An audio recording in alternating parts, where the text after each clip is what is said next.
everyone. Welcome back. It's day 2. I think everyone was very excited going into yesterday.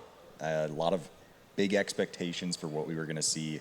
And I can only speak for myself, but I do think a lot of people would agree that those expectations in many ways were met and exceeded.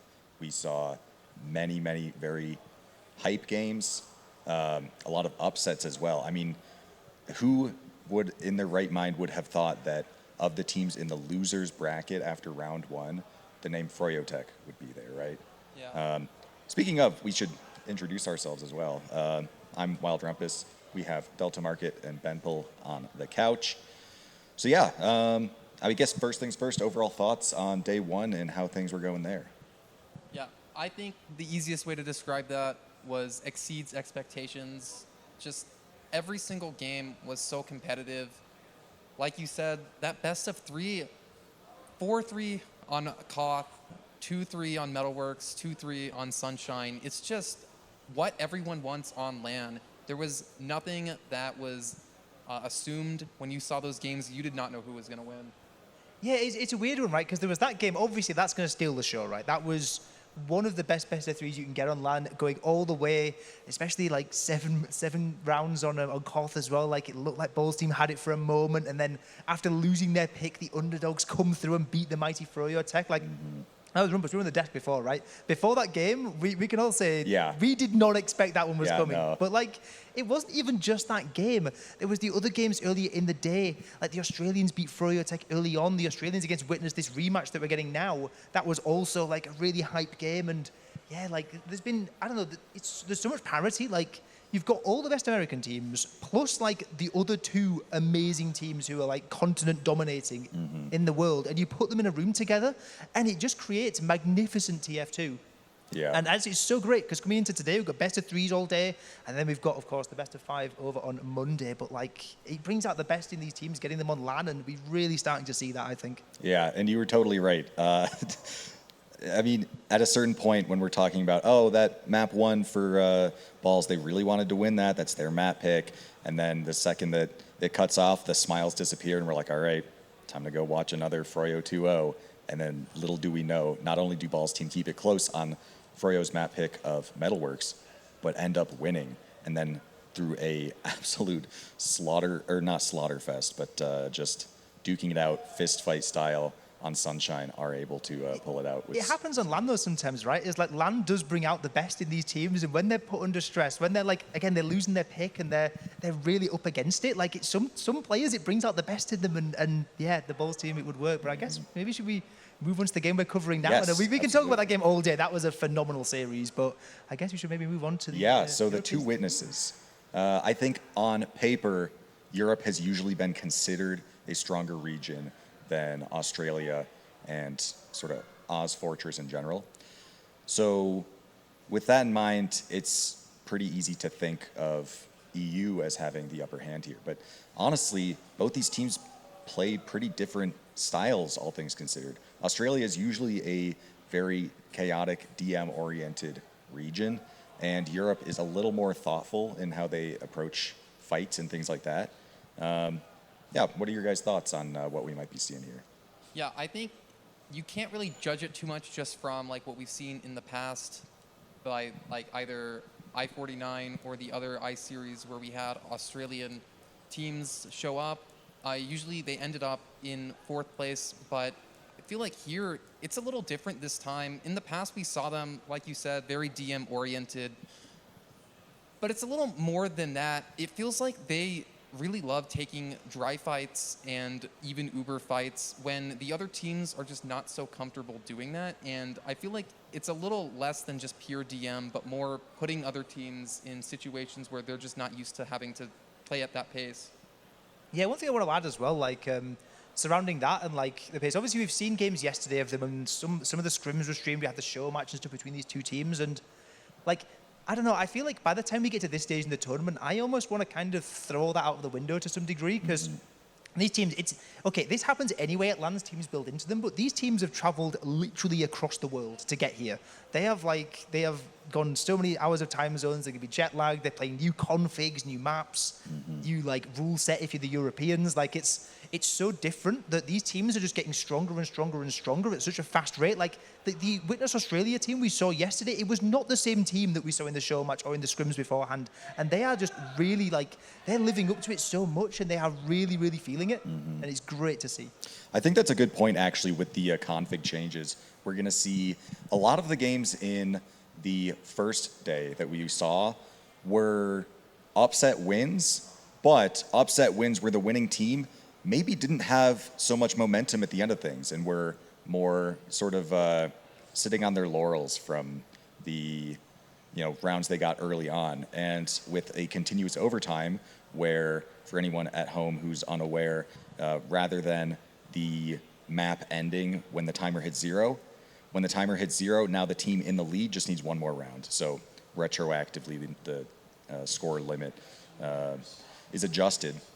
And with that, basically, you have to close out a round.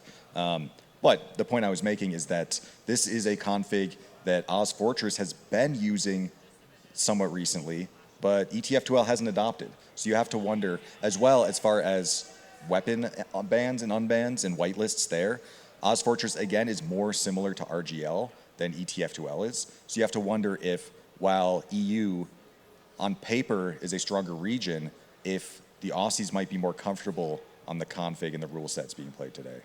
Yeah, that's a really great point with the config change. Sometimes whenever you see the continuous overtime come in, you can see teams just play a little bit differently. And on LAN, I feel like that's only magnified. Yeah, we'll hear the... Yeah, well, we're going to be throwing it over to the casters now. But exciting games. Get your predictions in the Twitch chat, and we'll see you all over there. What's up, chat? Welcome to day 2 of the Fireside Fireside Denver LAN. After a phenomenal day 1, what do you think? I mean, it was poetic, honestly. Oh yeah, I don't think anyone expected the ending. Actually, throughout the entire thing, I think the sentiment was that G6 was probably the lowest of the 4 teams, and Froyo would be in like the 1 and 2, and they have had a fall from grace. They lost to Witness Gaming, EU, AU, G6, and then last night with like the longest, craziest series, they lost to Ball's LAN team, and they are instantly in the lower bracket, which is going to be a lower bracket demon for the teams in this series. If they lose this, you're not going to get an easy matchup necessarily. You might get a Froyo rejuvenated, demoed up, ready to see what you got. Yeah, I mean, seeing Froyo fall into the lower bracket so early, especially after playing 7 matches of Team Fortress 2, just to have it all go to waste and fall into the lower bracket is probably not the best feeling going into day 2, but talking to Habib, it sounds like the vibes are reinstated, they're back to normal, they have the idea of what the game plan is, and they have nothing but first place on their minds, just like Australia and Europe, which are the 2 teams we're going to be covering today. I believe we're on Process or Snakewater. I'm not 100% sure what the map's going to be. I did not catch the bans. I don't know if you know offhand. I have not either, but no matter what we see, I'm very curious to see. A lot of these teams have been fine in favoring these Koth maps, where I think, like I said, the general sentiment is G6, they are the bagel team, and I think Viaduct is kind of open to teams to take. Yeah. I think last time I saw Europe was probably ahead in the scrims they've had, but scrims are scrims. As we've seen, they don't mean that much to everybody. But with that being said, we got some good series coming up here. We're going to have at least 3 rounds on stream. You're going to see a couple different casters, a couple different people on the desk. But overall, what are you thinking for this series? I mean, I know yesterday that we covered the Australia-European game, it was a 2-1 on Process. It was like neck and neck. We saw a couple interesting plays from the medics, a couple interesting deaths, but hopefully we have a little bit cleaner combo play coming into this. Definitely had some advantages in last pushes that were kind of thrown to the void on both sides. Little scrappy TF2. So going into this match, I still want to kind of give the slight edge to Witness Gaming EU. They've kind of always had that consistency, even at LAN. they struggled less against some of the mid-table teams that we've seen, like QMD or the SOAR team, I believe. They just had a little bit of an easier time coasting through, while Australia, still looking dominant against those teams, had a couple struggles, had a couple closer games than probably what they would have expected. But I still want to give Europe the edge here. They could definitely go a 3-map series. It's going to be extremely hard to tell. It's hard to give a prediction with these two teams, especially just because it's the first time I'm even witnessing them play on land since yesterday. I see what you did there. But with all that being said, I'm riding for Australia. I want to see the Aussies come out, and I think a win here would get them closer to making sure that 4th place is not even an option. It's like we want to break that curse. They spent a lot of money, a lot of time, a lot of the people's money fundraising. But like we were saying, this should be a great match from yesterday. That was a nail biter, just 2-1.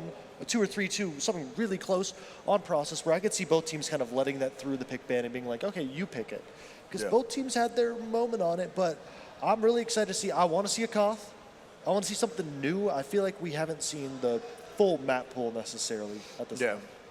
Yeah, I feel like there's a couple bans that teams are just like completely avoiding on. Like obviously G6 with Bagel. We've barely seen any Bagel. We have only seen Viaduct a handful of times, Sunshine once or twice on stream. So it'll be interesting. Snakewater, known to be a little stalematey, and obviously coming into day 2 compared to what you guys saw for a majority yesterday, minus the Froyo Balls team match, we are now in continuous overtime. Now it is, throughout all the stops, you have to be able to break these stalemates. You have to be able to close out these runs. You have to be a closer. You can't just let the time just expire.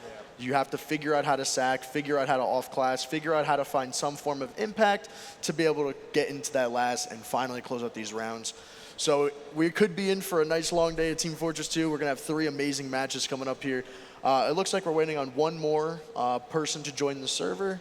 I believe we're having a small tech issue. I don't know if it's audio, video, or peripheral, but we'll definitely get inside the server as soon as possible. But what I want to ask you is, Ab, after day 1, if you had to build like a pseudo all-star team, not playing against a team, pick your 6 like individually talented players. Like who would you put as your all-star team? I'm going Jay. Give me Jay, because his performance was phenomenal. I'm gonna leave the flanks get out for now. But for Roamer, we're gonna go. Ooh, it's tough. Let me think. Maybe I'm gonna go. I'll take one of the Aussie soldiers. We'll take down one. I'll get a little more variety in there. Pocket, I'm going to take Kobe. Fair. Demo, I'm taking Logan. Logai Medic. Wow, put a little G6. Who's the first seed right now? That's true. First seed. That's true. So mine, I was thinking about it after yesterday. I think Silvo is still my go-to flank scout. That guy is unbelievable, and I know Jay's playing combo scout, so that would be my duo right there.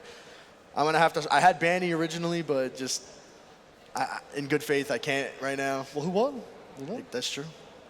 I do want to see that rematch. I want to see the Balls versus Froyo rematch. I don't know if it'll happen, but that would be a very interesting game. Roamer, I'm gonna go a different approach. I'm gonna take Soapy. Just something about his play style. That's also my boy. I'm a little biased on Soapy, but he's also just extremely goated. Pocket, I'm also going to take Kobe, Logan, Logai. I mean, I just think that the combo from them is just so powerful. The demos on this LAN are insane. But yeah, overall, really looking forward to this game, and we're going to be seeing it a little bit. But like we said, there's some technical issues, so we may be going through into a little break, and we'll be back once we get that all figured out. It's LAN things. It'll happen. Of course. So. It always happens. So we'll throw it to a small break. Once we get the okay to go back live, we'll hopefully kick it to some awesome gameplay, because I would love to see some gameplay, but we'll be back shortly. All right. Welcome back, ladies and gentlemen. It looks like we're going to be getting started here right away on this middle. Let's go. So we are starting. We are in the server right away with Lucas shooting some stickies out. Both teams kind of in a normal position. A soldier in the kitchen jockeying for position. They right away get a soldier down from Australia, and Europe looks like they're in a dominant position just to start this, and they just give up the mid just like that. Yeah, I mean, despite missing the first 10 seconds of the mid, nothing super eventful happened. Poppy just found a kill onto down, and they just ended up surrendering after that. Other than that, we have Lucas trying to get some damage poking from the bottom area, looking for some sort of area to get their flank in since down is still rolling out. Even Ubers on both teams, obviously. It looks like the Europeans are trying to get in through lower. Hugo going to be bombing in, getting onto Lau, going to hit one rocket, not going to find anything outside of that.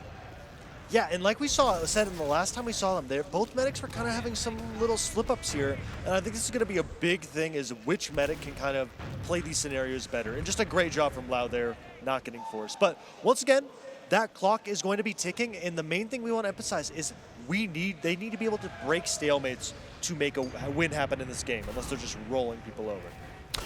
Correct, yeah. I mean, in Snakewater, kind of known for its a little bit tougher choke points to fight through.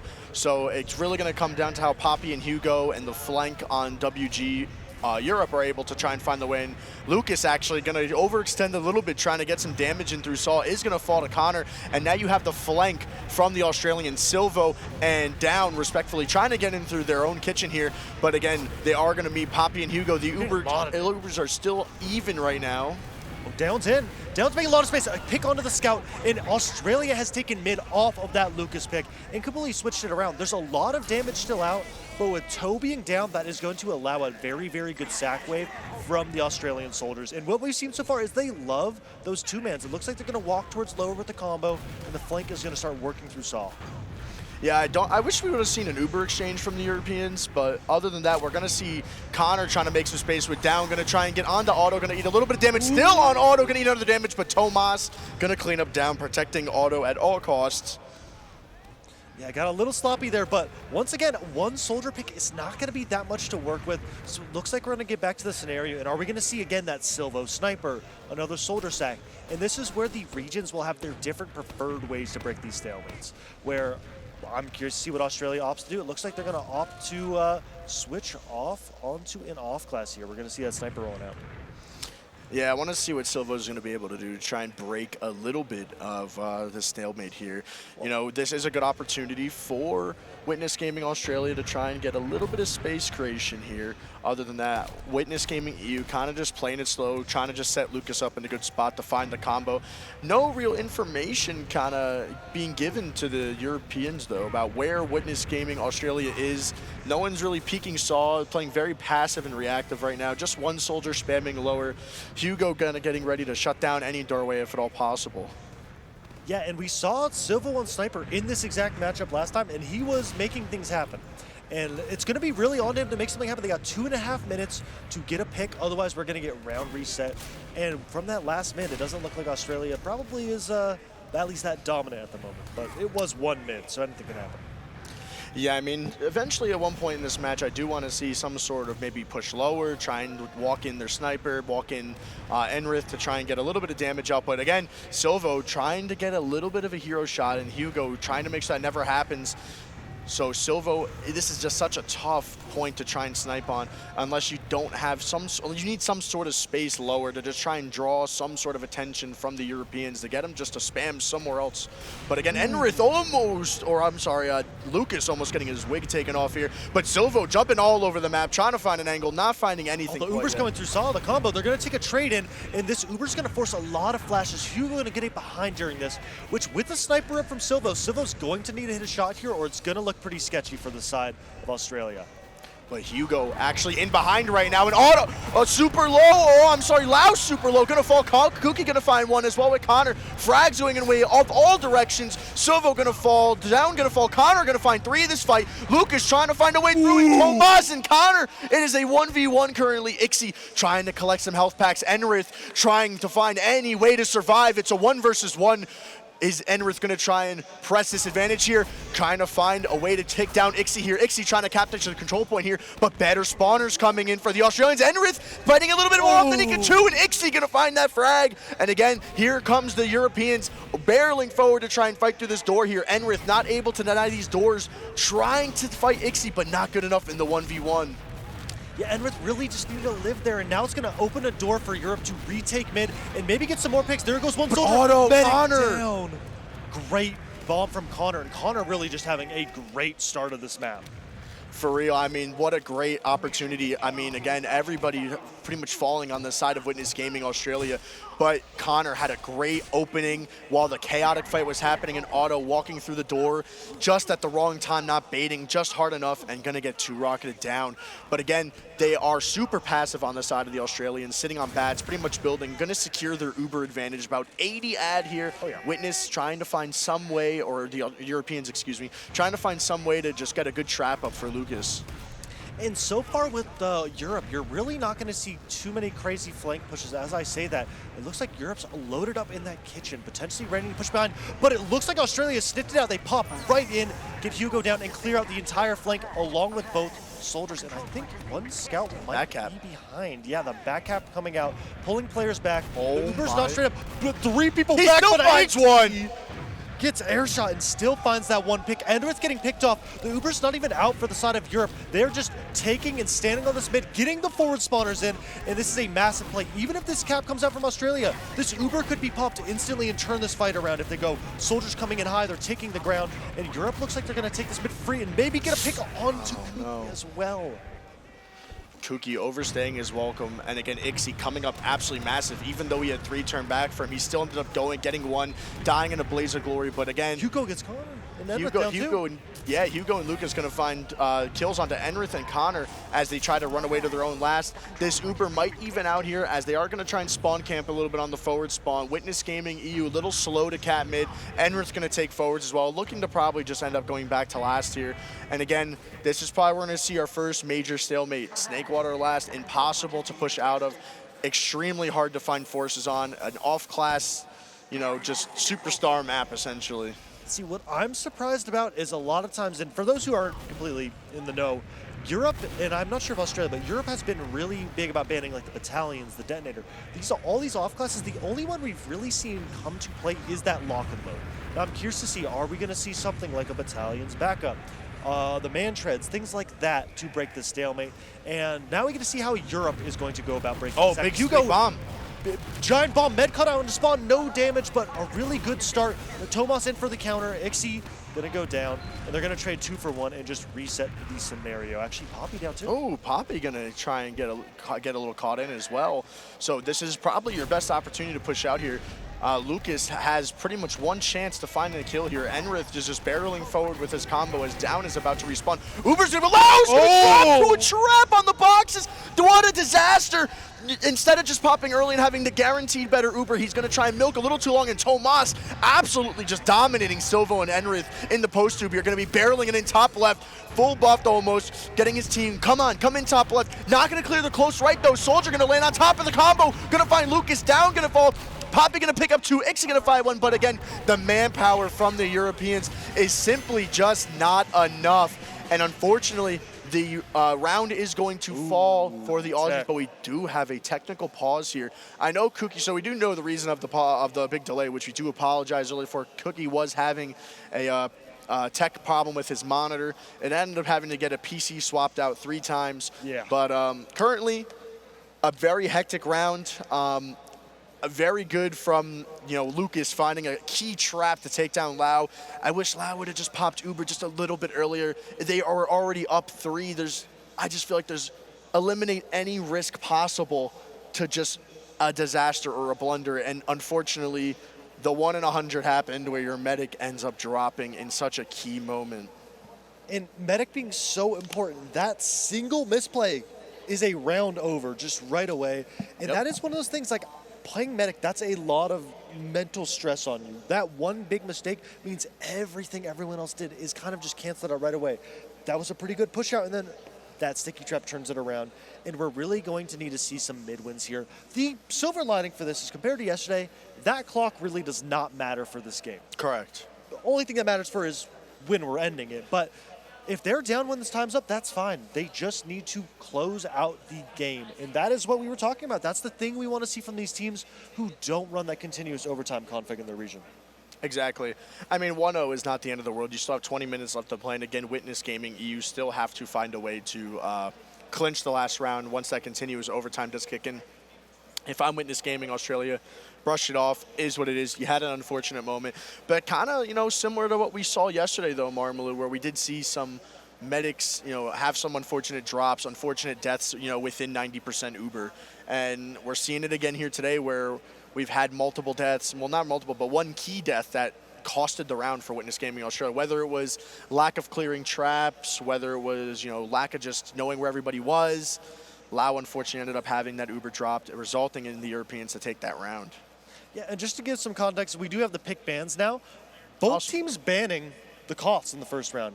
We're going to end up seeing Snakewater, which is Australia's pick, Goalie Wash, which is Europe's pick, and then last we're going to see Metalworks, which this is their pick. And you always say, and it's a lot of times people do win on the other team's map picks. Australia really wants to start the series with the map win on their map pick and start convincingly. And with only like 9 minutes passing, there are many things to do. We have not seen everything both these teams have in line, but now that WG has that round win, they can kind of start relaxing a little bit more, not be as stressed. But they do need to remember they do need a round win to end this game. They can't just wait for the time. Exactly. I mean, and these teams are so close in skill level, it literally just comes down to like a key kill or a precise main call from your combo scout to just slowly dictate the fight in your favor. That's what I love about these two teams, and between this team, G6, the Aussies, and Froyo as well, the top four are so close in skill. G6 obviously is slowly coming out ahead of most, just because with that clinching the first seed and obviously kind of dominating the Australias yesterday in a pretty dominant 5-0 on process. So it was tough to see, but G6 kind of showing that they're slightly a cut above the rest. But these two teams, I would like to say, are honestly probably the most evenly matched in the entire venue right now. It has been a 2-1, 3-4, 0-1 after a 10-minute round. It's awesome to watch. And again, if you're not at the venue, I apologize. Just the energy when people are standing behind, when someone hits a fat air shot, everyone's screaming, going crazy, everyone talking mess. It's just a great time. But hopefully you guys have a great viewing experience from home. We again apologize for that small tech delay. Hopefully we figure out what's going on with that. I'm sure production will update us shortly on what that issue might be. But so far, it's been a banger of a map one. Oh yeah. And, on the note of being at the LAN, you do get to hear the occasional stickies, the big call out from Big B in the corner. But yeah, right Big now, B with the stickies. Yeah, Big B. But right now, this, like we said, is going to be a very, very important match. Whoever wins this is going to get a top 3 secured position. Yeah, so this is winner semifinals. If they win or lose the next round, yeah. Correct, yeah. So this is big for Australia because, how I see it, being the quote-unquote 4th place cursed team, this brings you to winners finals, and G6 is actually currently still in a 1-0. Just so you guys know, if you're not paying attention to the B stream, there's a minute left. It is a 29-minute 1-0 for the ball team, which, again, this is a prime position for the ball team. If you can mid to last G6 currently, we'll kind of give you like a pseudo radio cast until this game is kind of kicked back in. But so far, it's kind of just sitting at the mid for the G6 team right now. Logan going to actually get picked off, going to pick off a couple people on the ball team, Soapy in behind. But, this is scary if you're G6 just because, God forbid, you get mid to lasted and you drop a map to the ball team. This was a worry that me and Marmaloo were talking about. That team is a heat check. Oh, yeah.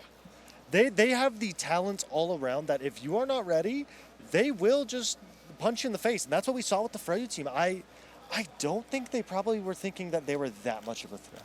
But it looks like we are back, unpaused, and we're going to be back in this game. Hopefully we got that all figured out, and we are all good as we go back into the game again. Yeah, so not too bad of a pause. Just so you guys know, that was a 7-minute. And we have another tech pause. But this from the other side. This time it's from the Europeans. We do apologize. Oh, you guys got baited so hard. You guys are so pissed. I know it. I apologize. I know you guys are pissed. I apologize, man. But we should get back here momentarily. This time it is on the side of the Europeans. But again, so G6 1-0. Froyo Tech is currently playing against the Kawa Grape Juice team, where they kind of run full-time Pyro a little bit every now and again, where Habib somehow... Oh, production. So apparently Froyo probably already won. Map 1 at least. Yeah, Froyo probably already won Map 1 or Map 2. But Habib was playing Soldier somehow, some way. Patty was on Scout. I don't know how that happened, but more power to him. But we're going to get you guys a little log check on that while we have some downtime here. So it looks like they did finish Snakewater, a pretty dominant 5-0. Banny kind of having server admin running around 23-5. Brand Slam 22-9. Patty, even playing Scout, still managed 9-17. But good up to Froyo. They're gonna come out big here and clinch it a 5-0. Definitely needed for their since their performance yesterday. Hopefully we could see them get back into that top 4 seed area. Yeah, and just so far, hopefully we get back into this game soon. But yeah, we need to get into this. It's going to be a very important game. Like we said, securing this win gets you that top 3 right away. Which that's I don't want to like minimize Australia to that level, but that's what they're going to want. They want to at least have something like, and we're back. It looks like. Yeah, it looks like we are back. We do apologize. I don't understand. Hugo is talking about the American-sized portions, but we are going to talk about this American mid here with our 2 foreigners here. Ixie trying to just get some chip damage. We're going to have a soldier jump into the other team's kitchen right now. No real aggression from either team right now. Everyone's kind of a little bit too passive. No fades yet. Again, we are going to have some initiation. Big bomb coming out from the soldiers on Europe. Going to find Lau immediately. Down and Cookie going to trade him out here. But again, this could be scary, though. If you're on Witness Gaming EU, you're going to have one more fall. It is currently 3v4. The Australians are going to secure their mid win, but at what cost, though? Lau is going to fall. Died pretty early in the grand scheme of things. They are going to be able to taxi him forward pretty quickly here, but the Europeans already in Saw, looking ready to go. Tomas looking to get as much information as possible. Where are the traps? Where are the soldiers standing? Trying, if at all possible, to get any information for his team to get in. Lucas actually, the first one in, and Otto going to get forced on catwalk. Big bomb from down all by himself. Said, I'll handle it, guys. You guys can sit back. And that's the only casualty. Yeah, just a great, a classic leapfrog mid. You sacrifice players for the medic, and you pop back into mid. The ad is not that great for the Australians, where to see a repush, it's going to be a bit weird, and down being down is going to give them a little more time to chill out. And I'm curious to see, are they going to take this Uber in, and are they going to kind of get caught out by how close Otto is going to be to this Uber? And this is a map where you are going to see this leapfrog a lot. Are people going to milk it? Are they going to pop straight in? What are we going to see? They're going to kind of go towards that catwalk area. A great job from the soldiers on the side of Oh my god, what a grief! Oh my god, Down just killed his own teammate and shot stickies into Enrith. Gonna stop the push. I mean, that is just the absolute blunder. I mean, this is gonna allow Witness Gaming EU to pressure lower as much as they want, pretty much for free, while they try to bait out the soldiers on the Australians. Tomas, oh my god, he is just running forward. They just took it completely for free. No Uber exchange, no bomb, no nothing. Blowing up his own teammate is crazy. Obviously, accidents happen, but again, Witness Gaming EU already in lobby, already looking to sack. Well, that's the second big mistake that has costed all the momentum in favor of Australia, and you can't keep having that. A scout in, 3 players trying to get Ixie down right away. They're going to trade out for down, but it looks like 3 players will be going. Oh, that soldier might just barely Poppy out. barely lives. Oh, Poppy actually is going to get chased. Cooking to find it. Again, this is the same exact situation, quite literally, where Lau dropped. So let's see if they're going to be able to trap. Literally the same trap that killed Lau last time. They are going to clear it. Lau safe and sound. Lucas Tank putting stickies on the point. That's what you like to see. But again, maybe an exchange coming out. Tomas kind of telegraphing it a little bit as well. They do not want to get this point for free. And here it comes. Tomas maybe. No, but both teams kind of indecisive on what they want to do. Tomas going to take big force coming out from Hugo. Going to find it onto Lau. Hugo is going to fall, obviously. But the Uber is so much better for the Europeans here. Going to chase all the way in the bats. You have Tomas and Ixie trying to find frags. Lucas finding one. Ixie going to foul, and the cap does end up actually coming through from the Australians at the end of it, though. But picks are going to be going towards in favor of the Australians. The Europeans chased a little bit too deep into lobby and ran into Enrith, finding a kill. Tomas going to clutch up and come in through catwalk and 2-shot Lau and absolutely salvage it for his team. Yeah, I was about to mention Connor getting the pick onto Otto, massive, and then just right back. Tomas comes in, kills Lau, and once again, Australia is on the back foot, and they just cannot get a break at all so far. It's a shame. They're going to need to make something happen. Connor and Down have been coming up large, but just something wrong keeps happening, and it is just a absolute just vibe killer every time you're having something go well, and then it all falls apart. But the 2 fight is going to be happening. A big bomb coming in from the soldiers on the side of Australia. They're going to be pushing some of the players out. Both teams kind of fading, trying to vie for some space. Both soldiers are in on Australia. Get down Lucas, but they're going to trade 2 for that, which is not going to be enough. They need to get a kill. To get some equivalents in here, but it looks like Australia is going to try and leave. Silvo gets a trade with Hugo, at least. I mean, again, 2 for 1 on the demo. Demo is obviously a very valuable class, but in the grand scheme of things, soldiers are the dictators of pace in the game. And again, the flank already in on the side of Witness Gaming. Ixie gonna fall. Poppy gonna find Enrith. Great trade. Again, a 2 for 1 demo. Not the worst thing in the world, especially on, when you're pushing into the other team's last. But again, this is just going to be an opportunity for Witness Gaming EU, get their bearings straight. We are going to see Silvo and Cookie on their off classes. And again, how are the Europeans going to break the stalemate?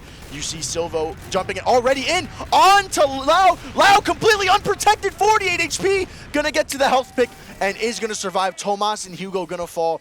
Little scary if you're the Australians that allow a little unprotected there. Is going to surf the rocket. Someone needs to get to him just a tiny bit faster, but oh man, just a little lucky that Hugo and Tomas were not able to find the shots necessary to get that force off. Yeah, and I want to see, are they going to pull it off class, or they're just going to keep sending 2 and 3 mans, which so far they haven't had that much success, but I do like them being more proactive about these scenarios, getting things going, not wasting any time, especially with this 4-minute timer. You don't have any time to just mess around and slowly walk in. But Tomas taking a pipe right away, and we're going to see Poppy and Hugo looking to find another sack opportunity. Usually what's going to happen is they're going to look to take that gun down, and as soon as the gun goes down, they're going to send 2 to 3 people in for this medic. And this medic's entire point of this position is, since there is a sentry gun, Lau can stand there. As soon as that sentry dies, it gets a little sketchy.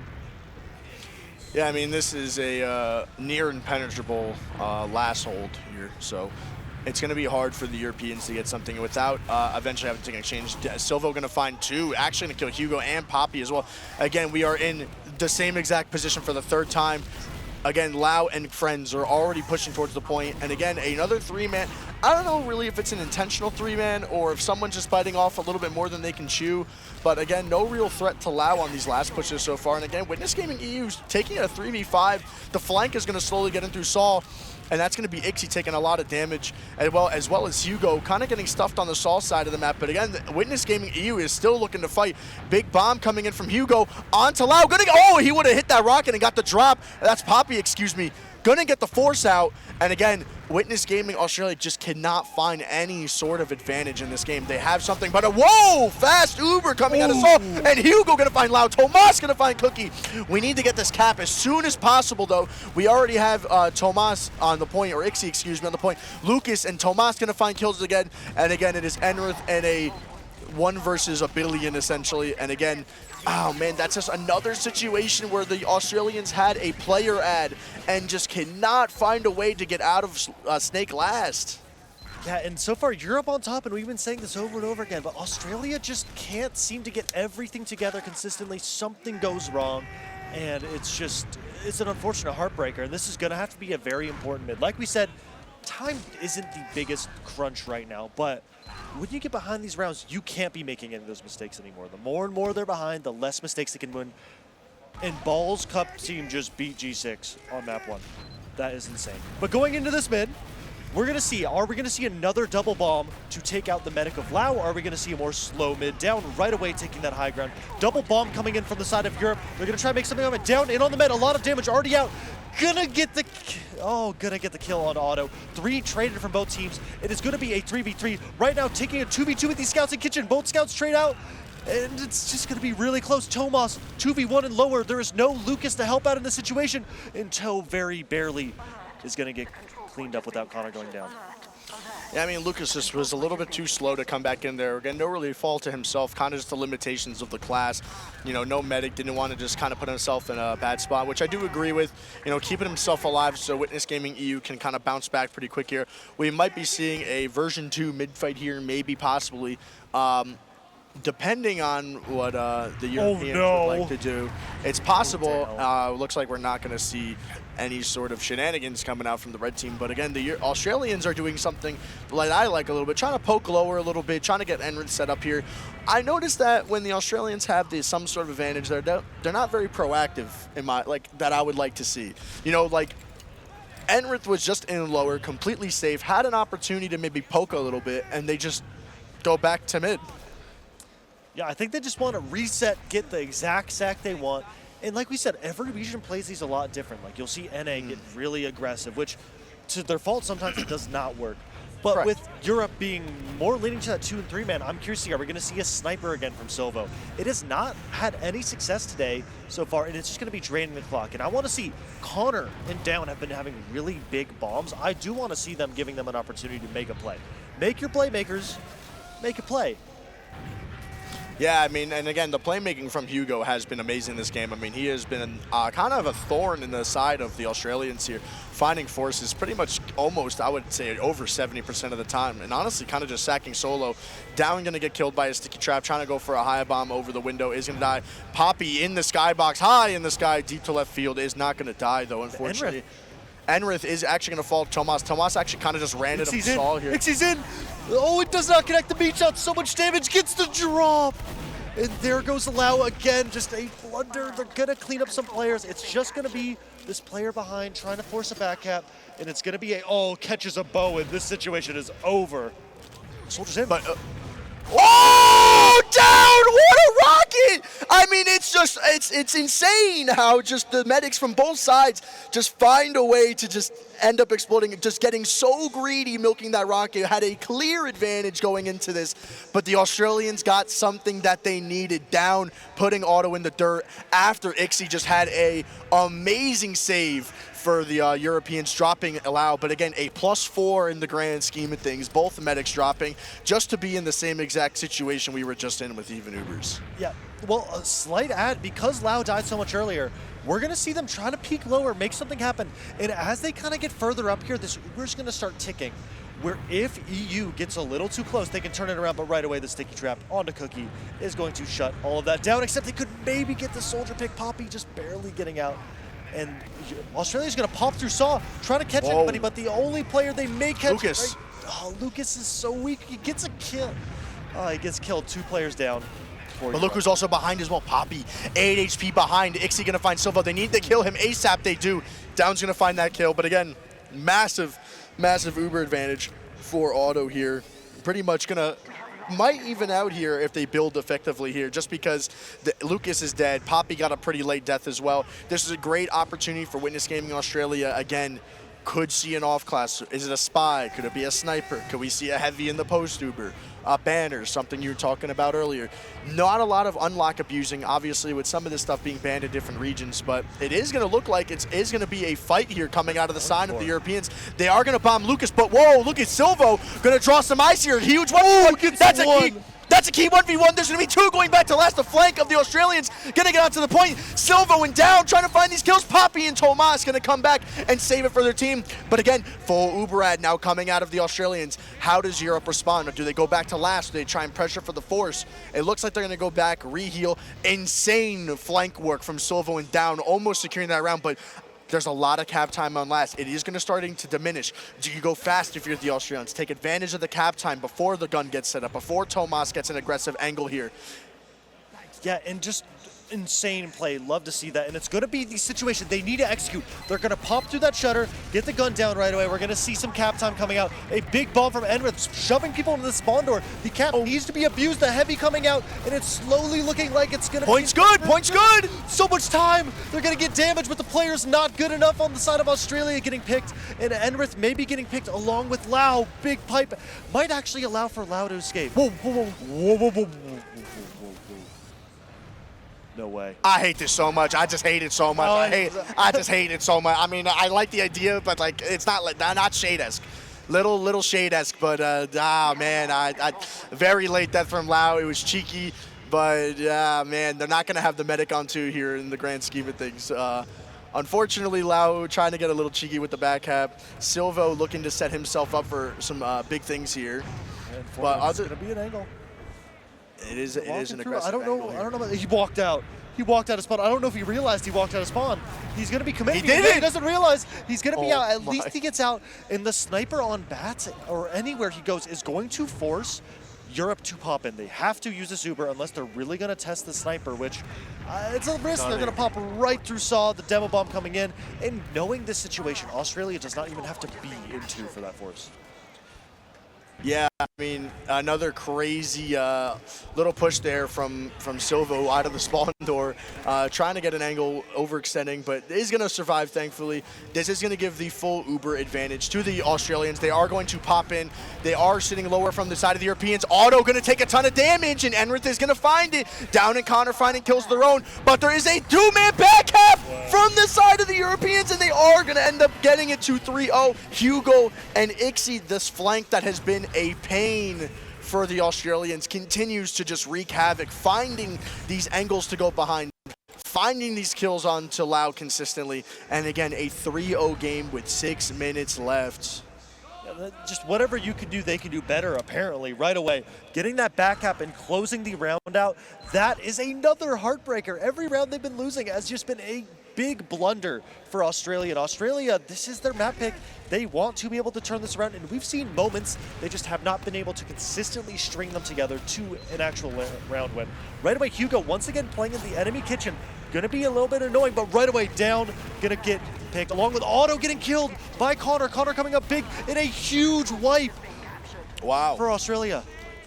I mean, Hugo kind of telegraphed that jump, kind of got shut down pretty immediately. Didn't have as much impact as he normally would. I believe that was Silvo who kind of shut him down quite quickly. But again, great mid win, very dominant compared to what we were normally seeing on these mids for the Australians. But Otto here, obviously dying that mid, going to be at 0% Uber. Luke is still down, so no traps in lobby for the Australians. And we are going to see a pretty quick last push here. Uber coming in, once again, they need to make this happen right away, investing into that cap. 2 soldiers in, a great flash. They should be able to clean up one player here. A big bomb gonna get Otto in the spawn door, and that is a beautiful push. It's still a 4v4. This is winnable. The heavy with 2. The heavy on the void. And right away, even with that scenario, Europe still hangs in there, and Australia cannot be letting that happen. 2 full ad, or big ad positions. But Lau is actually gonna be able to get out here, which will allow them to stay on middle. But okay, I was going to say the crit still, Auto switches back to Uber charge, and we're going to have a 30% ad for Lau, and Europe is just going to concede, go back to last, not risk that scenario, and they're, right now, having confidence in your last hold means that you can have these scenarios. You don't need to force something. They want Australia to show them they can succeed on a last push, and they have not demonstrated that ability yet so far. Yeah, I mean, it's a shame. I mean, they needed to kill that heavy 3 seconds ago when they were on that last push. I would have liked to see a little bit more of aggression from the explosive classes after that bomb from the Aussies. But again, they are going to go super fast. Tomas not able to get off a sniper in time. Silvo going to die to Hugo during that. But again, the health on the side of the Europeans is so bad. They need a cap. But there's no positioning from the side of the Australians. The Ubers at spawn! The Ubers at spawn from Otto. No one's ready to go yet, but again, another blunder, and they're not able to find these kills around the point. Otto was in spawn with Uber, but they were not able to clean up these kills fast enough again for the Australians to finally get another round. It is still a 0-3 game, 3 minutes on the clock, and Witness Gaming has no signs of losing a round to the Australians this match. They force Lucas into spawn the entire time, and no one's getting that cap time. The win condition is you need to cap, the other team's getting Uber, but right away, Europe is going to be taking mid with this Uber. They might pop in, they're actually getting some space. Australia playing really far back, but a great force coming in from Connor. And this repop is so close, a lot of damage from Lucas, and the repop is right around this corner. They could get caught out by this demo put up if they're not ready. Whoa, whoa, whoa, whoa, whoa, whoa. We're not expecting the repop here, but somehow Otto is barely going to sneak out. Oh my god, do they know? They know. He's the corner. Oh my heavens! Okay, he's dead, he's dead. But again, another terrible collapse from the side of the Australians. I just don't get how they're not able. A Uber that is just astronomically better time-wise, and they're not able to get these kills. Again, both medics gonna fall, and Witness Gaming EU still finding their way alive in the grand scheme of things, even though that they didn't even positionally wise look super ready for that repop. No, and they all sold out for that medic pick, and things were going on other places of the map, and Europe can do no wrong in these big fight scenarios. It's even Ubers onto 2, just a 6v6 dry fight. Both teams going to try to vie for this space, and it's going to be, can Europe get in through this lower door and win that saw fight? Right away, Lucas taking some damage, going to get bombed. Lucas completely alone, caught out, and that's a big demo pick to start it off with. Yeah, I mean, that's exactly what you need if you're the side of the Australians. And again, please, we have been seeing these pushes that are dry without Ubers go usually pretty bad for the Australians here. So how are they going to respond to that demo pick? again, Ixie gonna find down in Saw here. Witness Gaming EU again just killing Connor as he gets in the mid super late. And again, another situation where a dry fight, even though Red does not have a demo, Enrith gonna get a key kill onto Ixie, and Silvo gonna help him out and kill Poppy as well. This is exactly what the Australians needed to kind of just keep their two intact as best they can. It's looking like a stalemate situation here as both soldiers from the Australians roll out. Yeah, and with all this being said, the minute is left. This game is most likely going to be first 2-4. That being, Australia needs to make a complete full sweep. Europe is in a comfortable position, but you can't get too comfortable.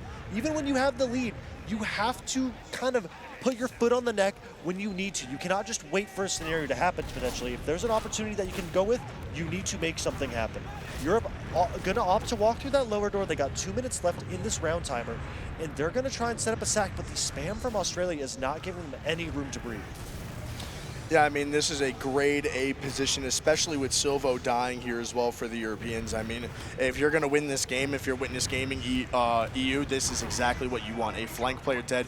And again, completely leaving from the Australians. They want nothing to do with their ace up the sleeve. Silvo getting picked off a little earlier than expected. There's some stickies on the floor. Hugo trying to get through the shutter door, but right away both soldiers on Australia blocking it out and not allowing for a clean sack. But Europe taking over that shutter door, gonna get through a big bomb on the soldier. Soldier's in, and he gets the drop onto Lau in the moment of need. Lau gonna go down, and all it's gonna take is Otto and Tomas to just pop the Uber and close it out. And this is an impossible fight for Connor. 50% still on this Uber. Connor needs to come in, and Connor is going to, unfortunately, be in a rough situation in Lau, just another tough scenario.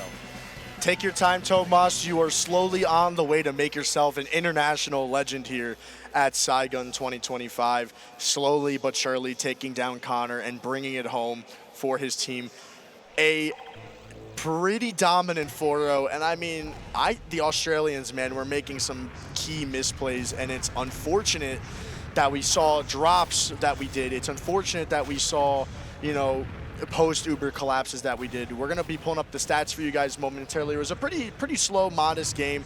No one in the 300 DPM just because of the way that the stalemates were. But again, in terms of just killing people and doing a great job, that is Tomas. Again, I talked about it yesterday being one of the driving forces and best players on Witness Gaming EU. Tomas, 25 and 11, doing exactly what he needs to do as a combo scout. And again, Ixie as well, just a cut above the rest compared to the flank on the Australians that game. Yeah, and just with the mids, looking at the numbers themselves, Australia with a 3-1 mid, they won more mids and they still did not get around. We say the most important things in the game are mid fights, last pushes, and those last pushes crucially just did not ever succeed for Australia. They could not get the cap time, they could not get the kills, and if you can't close out a round, you can't win a game, especially with teams of this caliber. Exactly, and remember, some of those mids that Witness Gaming AU was winning, it was when Lau actually gets killed off super early, where Hugo and Poppy end up getting a pretty big double bomb, and they just say, okay, give them the mid, reset. Kind of similar to what we call it in North America, that you're very known of, is the skis mid, where you just guarantee the kill on the medic, reset, go back in. You know, that did begin with the original Witness Gaming NA. When skis was on Froyo, the strategy was literally double bomb the medic and have leave with yours. And it is a valid strategy. The problem is it's going to, you basically sacrifice a point to get Ubrad to then take it, which if you can make those transitions work, then it's perfectly fine. But the key thing we want to look at right here is 3 drops from Lau. And on the big stage, it is a tough thing to do. I could not play medic. That's too I know, it's definitely stressful. I mean, I'll give him the benefit of the doubt on the one on second where he died to the trap. Yeah. Maybe no one saw it. Maybe it was just bad timing. But the 2 other drops, especially on last right there, and Ixie running in, just creating a ton of just annoyance. Unfortunately, I wish we were able to see those Ubers. Could have been converted into rounds if your team is just alive, ready to just get the force out from Witness Gaming Europe. But again, a great 4-0. I love Hugo that game. I think he had some amazing, impactful plays. Got a ton of forces out from Lau. Lucas as well, proving that he is a top caliber demo in the game. I mean, absolutely just dominating in the server. 15 and 10, 250 DPM, and a pretty slow game is not too bad at all. Yeah, no, I think a lot of the soldiers had some good moments. Connor with a couple big moments. And I think the main thing is whichever medic and like Team K have support, their medic the best is going to win this series. Right now we saw Otto, I think, had a lot more support, a lot more situations where wasn't put into a position of danger. Yeah. And with this next map, that was Australia's pick.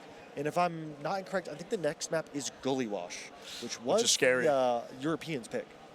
Which is scary because with how Hugo and Poppy have been playing, I mean, Poppy top damaging the server, I think just the value from the soldiers. Down and Connor as well, I think are easily probably where we're the better players. They had a lot of key moments. I mean, you saw Down on 2 just destroy Auto and get that drop. That was very needed. Unfortunately, didn't convert to anything just because Australia was not able to find any sort of just forward presence. And no matter if they pushed last, couldn't figure it out. They were just inches from securing multiple rounds. This could have been a 4-2, a 3-2. It could have been a 2-0, a 2-1 if Europe or Australia, was just able to be a little bit more consistent with some of these pushes. Yeah, and that's the one thing with different regions. Maybe in Australia, that map is one they just dominate on. They do the same thing every time and it works. And just Europe playing it differently. Maybe they're not covering as many things as they usually would. Maybe in Australia, they decide to kite out of spawn so they can get the kills. While Europe is fine with going into spawn. If you're not going to force cap, they're not going to force any jumps in. And going into Gully Wash, I'm curious to see. We're going to see a lot of these explosives have chances to make big plays. There's not as much open space. We're going to see a lot of more slow, chokier fights and mids that can just be explosive. Teams going in. You can go for the medic. You can pressure the demo. And demos can have a single-handedly dominant mid to just win a round. Yeah, I mean, and with how Poppy and Hugo are playing, I mean, they are definitely some of the driving forces for, European, with Hugo getting immense value with his bombs. So that's kind of worrying, especially on a mid, like Gully Wash, where one soldier bomb can literally dictate the entire round. This is arguably one of the worst maps to get mid to last it on. Oh, yeah. It's the last push is pretty good. And, yeah, once you get mid, fighting 2 is hard from a disadvantage. You need to get through the shutter. You need to get through the bats. And this is one of those mids that can be so volatile, and the rounds can flip back and forth. And if you're Australia, you want to see a number get on that board. You want to get a round. Yeah. You want to get the feeling of it. It is the first match of the day, and you need to get comfortable. If you're just in a situation where you're maybe a little off tilt because something's not going your way, you're doing all this stuff, and then something disastrous happens. Enworth gets caught. Somebody gets picked. A med gets picked.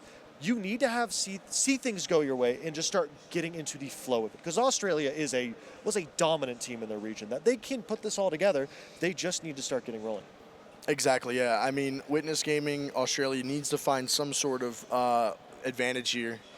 I mean, I do want to see them take a round in this best of 3. You do not want to be the team that, especially that was expected to do very, very well, just kind of get washed by your fellow top 4 competitors. I mean, Froyo G6 was close. Witness Gaming EU, AU last time was very close. Froyo versus every top 4 team was pretty close, minus the Europeans, where they kind of got dog walked a little bit.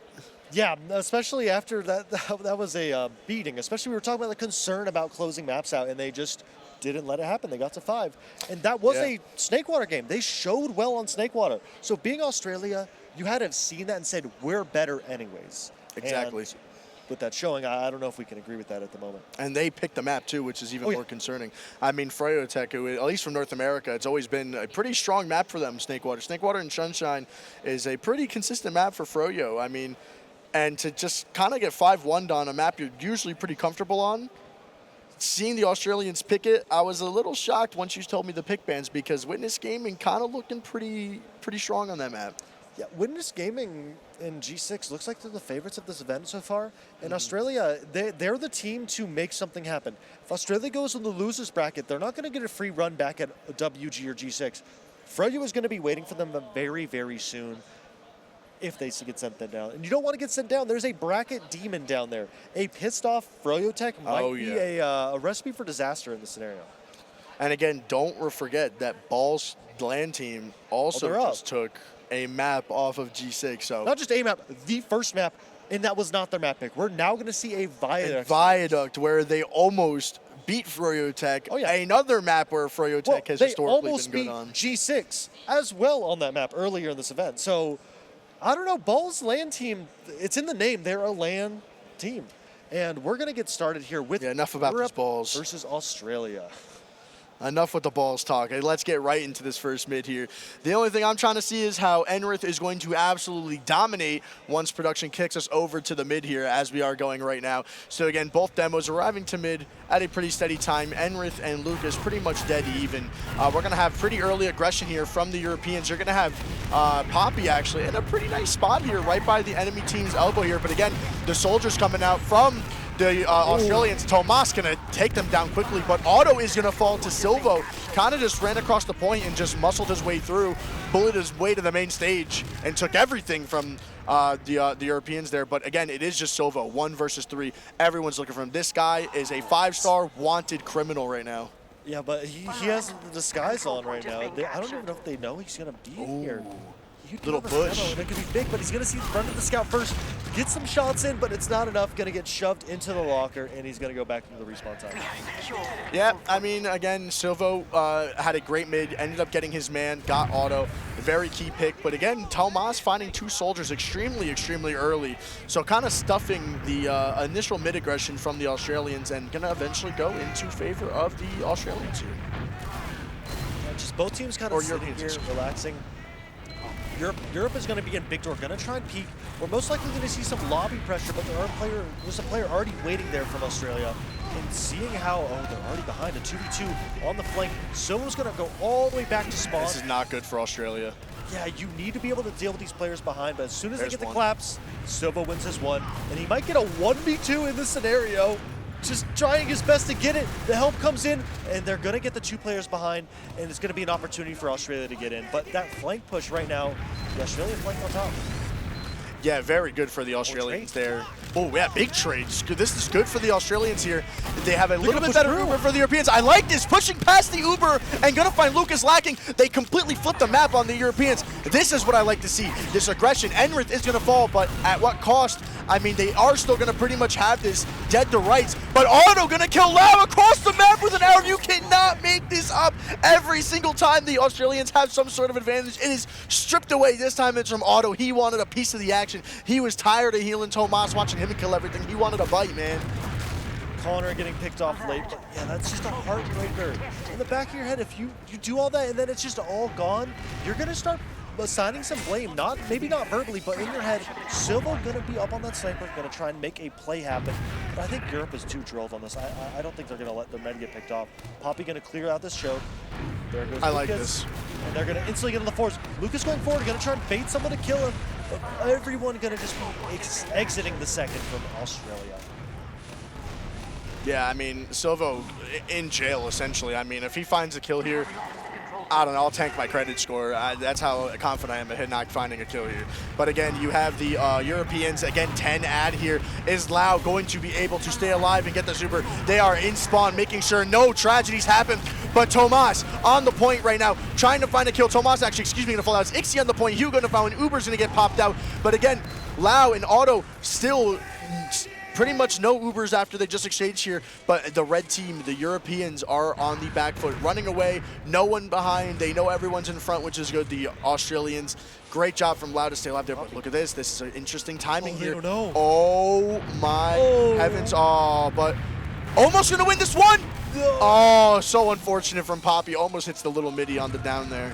I saw the vision. There's like the 50-50. Do you turn and try and kill the med demo, or do you go for the round one? And he just very barely messed up the timing. Oh, the I like spawner that. comes in and blocks it.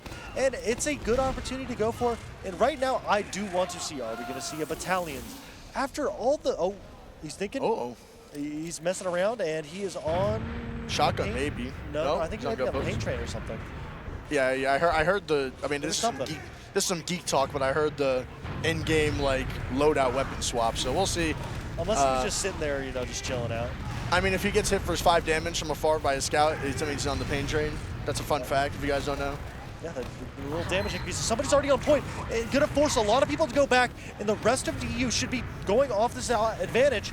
A sentry gun down right away is going to allow for these soldiers to make a play. Down with a 1v1 in water, trying to get Ixie away, and the chaos is already starting. You want some relaxation for Australia. They're going to trade 1 for 1. The water is dealt with. Soldier jumps in, Hugo down, 4 up on the side of Europe, and it looks like they're going to concede, reset the scenario, and Australia can take a deep breath and breathe. Again, we have about 2 minutes left in the initial round time here. Poppy is going to find Silvo here, and Cookie is going to eventually get that trade. So not really that. Oh my heavens. Oh me, oh my. Oh, they didn't see him. Okay, I was a little worried about that. Tomas immediately taken care of, dealt with, brought out back, and taken care of. But again, the Australians in a good spot here. You know, comfortable on last. Nothing really happening here.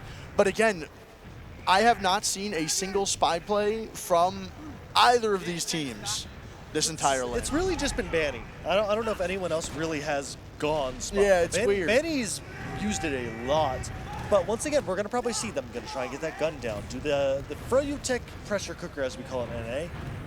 The whole goal is you get the gun down, you get someone in water, and you are peeking every door until something goes wrong. You get the cap time, you get a pick, you get a force, and it puts a lot of pressure on everybody on the side of the defense to make the correct play and do their job. A lot of damage. There goes the Spencer, a very high value pick. Yeah, it's huge. That's like 5 players, but we are going to get some half cap from Ixie here.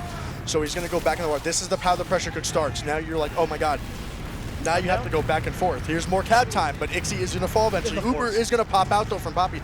And again, well executed, pressuring every door. Ixie getting the cap time, Poppy getting the force, spam coming in from balcony, people peeking lower main. Even in the top level of the game, it's so hard to deal with. Maybe a pyro would have been good to maybe shut down a doorway here. Again, not really using all 9 of the classes very effectively. Now, as we say pyro, Silvo is going to jump up on that pyro to try and help deny this Uber. Yeah, you just can't let that gun to go down. As soon as the gun goes down, everything just gets destroyed. Uber's going to come in from Europe. They're going to play a pyro on the gun, kind of just reflect anything. They don't get any pressure. Soldier and Secret gets sniffed out, but he's done a good job stalling. Going to buy some time. A lot of cap time coming in, and it's going to be on Australia. 3 seconds on the round timer. A lot of trades coming out. It's in favor of Australia getting the cap time, and that is going to be the first round. And Australia needs to get something going here. They need to. Yeah, I mean, again, it's just that pressure cooker is what was the catalyst. I mean, they ended up getting the force. Wow, look at this production at Sidegun 2025. We have the stage player cams. Look at how averagely motivated these players are. They're no energy at all. They're so excited to be beating Australia's finest. They're locked in. They are so dialed, it's not even funny. It's just an average day for them, you know, just come I mean, yeah. Big ball on the Enrith early. Ball's landing. His ball, shout out to Ball's Land team. Hugo gonna find Silva, but Enrith's gonna immediately get a trade out. Poppy gonna find Cookie as well. And again, Connor is on to auto. He's gonna find it. No one with him. Tomas a little bit too far forward after a pretty easy mid-win on the side of the Europeans, but Connor just by himself, again, finds another kill onto auto. That's 2 for 2 in terms of medic deaths on mid. But again, like we said before, no matter what the Australians can seem to do, it does not seem to really benefit them. And they're going to have Uber had to push in the middle. But with that, Goalie Wash is a map where you can make these little mistakes and just mess up, get back out, get forced, get nothing with this Uber. It looks like we're going to see the most stereotypical Uber. A demo poke with through big door with Uber. They're going to try and get on anyone, but they know it's coming. No one is going to get picked at all. And it's just going to allow for another leapfrog for you. Yep, I mean, not the worst thing in the world for the Europeans. Oh man, 2 for 2 on balls across the map so far. But so far, so good. Nothing really happening. Just a little stalemate as Witness Gaming EU builds their last little bit of Uber charge here. About 15% off of full charge here. And again, 20 minutes, about 21 minutes left in the game. How is Europe going to get into this mid? It looks like Poppy is going to jump into elbow here, create a little bit of a nuisance for the Australians as you have Down trying to make a little bit of space for his team. Gonna take a ton of damage. Is gonna eventually clear. That's Connor, excuse me, as the flank from Witness Gaming EU is also going to find Silvo, and they are going to be barreling their way through big door already as Witness Gaming Australia is already back to us. I would have liked to see maybe a river rotation, maybe just try and spam a little bit, but look at this aggression from the Europeans. They are already in lobby, and Australia wants nothing to do with it. Instantly just going to be a trade 1 for 1. But so far, I think the main thing I've seen with Europe is they're completely fine. They want to take these slow pushes, walking in, forcing players to make a move on their entire mob, and they get the mid for free. It's going to be an Eva Uber trying to get the gun down right away, which is going to allow for the rest of the team to make a play. A player already in water, and cleaning up that scout is going to allow for a little bit more room. Ixie might have to leave, and he is going to get out. But with the pressure cooker, if you can push one of these doors forward and get a kill, it will kind of stop and stump the entire aggression there. Yeah, I mean, this is really just comes down to how can Hugo and Ixie, create as much pressure as possible, as well as Poppy. Lucas's job is just to try and find an angle where he could just lay stickies on the map and just make it uncomfortable for the Australians to kind of just like exist here. But as we get ready to see our first sack or pressure cook here, Hugo is slowly skilling his way, going to come back at another buff after taking a little bit of damage from Enrith there. Always annoying. Whenever you get a buff and then someone pokes you, you have to go back, and it's just constant. But once again, we're going to see Ixie go into water, and what I'd love to see is the spam coming out onto the gun again. Everything coming together, the gun just barely going to live. They're going to get Poppy, and every time they get a pick like that, it's just going to extend the time of this round. We're going to see 2 minutes is probably going to be when we see another full opportunity of a push, and the more they can defend, the closer they are to resetting back to mid and getting out of this position. Yeah, I mean, so far, this pressure cooker, I would like to see maybe get a little bit of cap time first, just divert a couple eyes away from these doors so the pressure cooker can be a little bit more effective here. Maybe get Ixie in water, maybe get that pain train going, you get a soldier in water, bomb from point onto the medic as the gun is hopefully being destroyed in that same moment. But again, here comes the pressure. Lucas is going to get the gun. Here we go. We have Ixie in a good spot in water here. He is going to get met by a soldier. Hugo. Dancing. Good try, though, from Ixie. Hugo in. Still Lau. Ballsy from Lau there because he just stared in the face of death and ended up getting that kill there onto Ixie from down. Yeah, I don't think Lau minds the view of death. And it definitely is a hell risky no. scenario. But he's fine milking there, and that allows them to stay on last. Once again, that sack rolls out. That's another 30 seconds down. And it's going to force. Oh, that's a lot of damage. That could be a pick onto Lucas, but Lucas gets out here. It's a crazy pipe on a down on the way out. But now we're going to see another opportunity. The closer we get to this time being up, it's going to mean that the side of that team of Europe needs to make a bigger play and make some bigger risks. Yeah, I mean, I would like to see an off class here. I mean, something we do like to see in NA a lot is a heavy in the post, where you have a heavy kind of just come in right after the Uber and just lay down lead. We're going to see Ixie trying to edge the cap, but Witness Gaming Australia doing a much better job here of kind of just dealing with this pressure cook. They are getting these kills much faster. But again, we actually saw Tomas in lobby. But again, Red is actually going to get forced. We have Otto getting forced from behind. That's going to be Connor in behind right now. He is going to find the force. And I love this positioning because now they are so... Whoa! They know he's behind. They're just... Whoa, whoa, whoa, whoa, whoa. They completely forgot about Connor there, but the back cap is going to get stopped by down there. A little scary. But at the end of the day, kind of forgetting about Connor there, and he's going to pick up 2 very key kills for his team. Yeah, Connor just looking like a standout player so far today, and he's just been doing a great job. And now it is going to be all on the fact, Lau can now drop here. I beg. Like, we want to see an opportunity. We're going to see them try and... Oh, Toe is in a very good spot. I don't think they understand where he is. He's going to be behind. If they're going to be spamming on this medic, this could be a one-shot. They got the force. Oh, they get the force. 2 behind. Toe and Hugo behind. They should know terrible. Hugo's there, so Toe's going to have to bait it. But this has to be behind. perfect. This has to be perfect from the Australians. I love it. Not know? Stopping the cap instead of going for the medic is absolutely what they needed. Tomas, where's... Tomas is waiting. Tomas sees the medic. Tomas connects. Oh, please! I love it. I love it. Absolutely just surgical from Tomas. Well baited Hugo.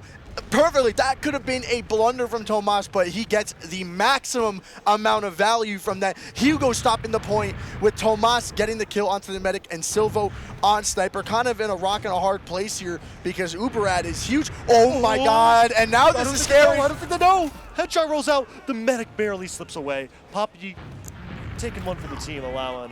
Get down, Mr. President. Yeah, I mean, this is just such an intense game. Silvo has hit a shot. He has begun, and we're going to see, is it going to keep continuing? Uberad's still there for Europe, but they're going to have to pop. They're rotating towards that shutter or that wood door, and they're going to have to just send it. Here comes the demo bomb. The sniper is caught. Enrith is caught.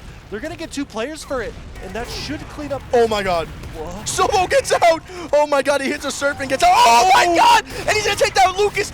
Unbelievable from Silvo. Oh, if he hit that, I would have been over, but that disgusting from Silvo, going to find that kill. I mean, it's just exactly what we needed. Again, Otto dead, Lucas dead, no traps, but look at Tomas here. He is on an adventure currently. This is I love this. This is such an off-timing thing from Tomas. He understands. Spawner's going to come in. I don't know. He may miss this timing. They should be able to spot him. He's going to get in from behind now. Oh, he has it. On the medic. Some damage already out. They're going to spot him out. He's going to hit so much damage, but Lau lives with 20 HP. And some pipe coming out to Edrith. It is just terrifying watching what is happening here. But Australia in a position of power. They have 60 ad, and this is where it all matters. It doesn't matter how many last pushes you get if you can't execute on them. They need to be able to get a pick. They need to get some cap time. They need to make something happen going straight through main. Gonna try and get this gun down. 2 players actually in water. Poppy's Europe dead. opting for a very big bunker hold. Demo in water, just waiting here. Down's gonna go down once again. But we're gonna slowly wait, and the longer they take, the closer the Uber comes. And the Uber is up from Europe, and this should just be wraps for Europe to win this fight. Yeah, I mean, Connor does do a great job getting the Force as like a pseudo consolation prize. But again, I would have liked to see maybe Silvo or Cookie taking a flash of that Uber, going into water, dealing with Lucas, as you know, he is unbuffed, completely isolated from his entire team. Could have had an opportunity to get a pretty early demo kill, but trying to just get some free kills. But again, Tomas abusing unlocks. Welcome to North America as we decide to play with the scored shot. That item is it's egregious. not that bad. Oh, it's not egregious. that bad. No, it's egregious. It's egregious. Get over it. It's egregious. But we're going into last again. We got a 30% Average ad. fan. They need to get onto point. Now that they know Lucas is going to play water, a giant bomb. There we go. What did I say? There it is. Cookie finding 2. And that is the downside, but playing on the point with the demo, there's so much damage, and there goes the entirety of Europe. I mean, we spoke it into existence. Take a flash, kill that demo, and that's exactly what happened. I mean, Lucas is going to fall early as well, as Cookie finds 2 kills with that Uber with 2 people playing in water. 1-1 game. We have a game in our hands, friends. We have another big mid. I'm going to get my eyes on Lucas. I just love watching him play demo, man. He's so good. Okay, well, why do I even talk? You know, man? Why he's do I not here to talk? jump, he's here to shoot. So That's you know, true. He got, Valid. as long as he gets to mid and alive, then he's in a good spot. Gonna start chucking sticks across point. Soldier in, drop down. If they get this timing, this could be catastrophic. He's gonna come in from the flank. Oh, A lot of damage. my.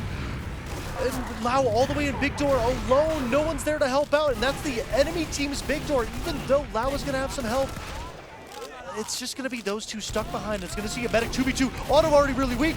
Here comes Cookie. Cookie gonna get the pick, and that is gonna even out the situation. And even it's not a great mid for them, but they at least trade medics, which is gonna allow them to at least stay on last with even Ubers. I don't think they're gonna be able to take 2.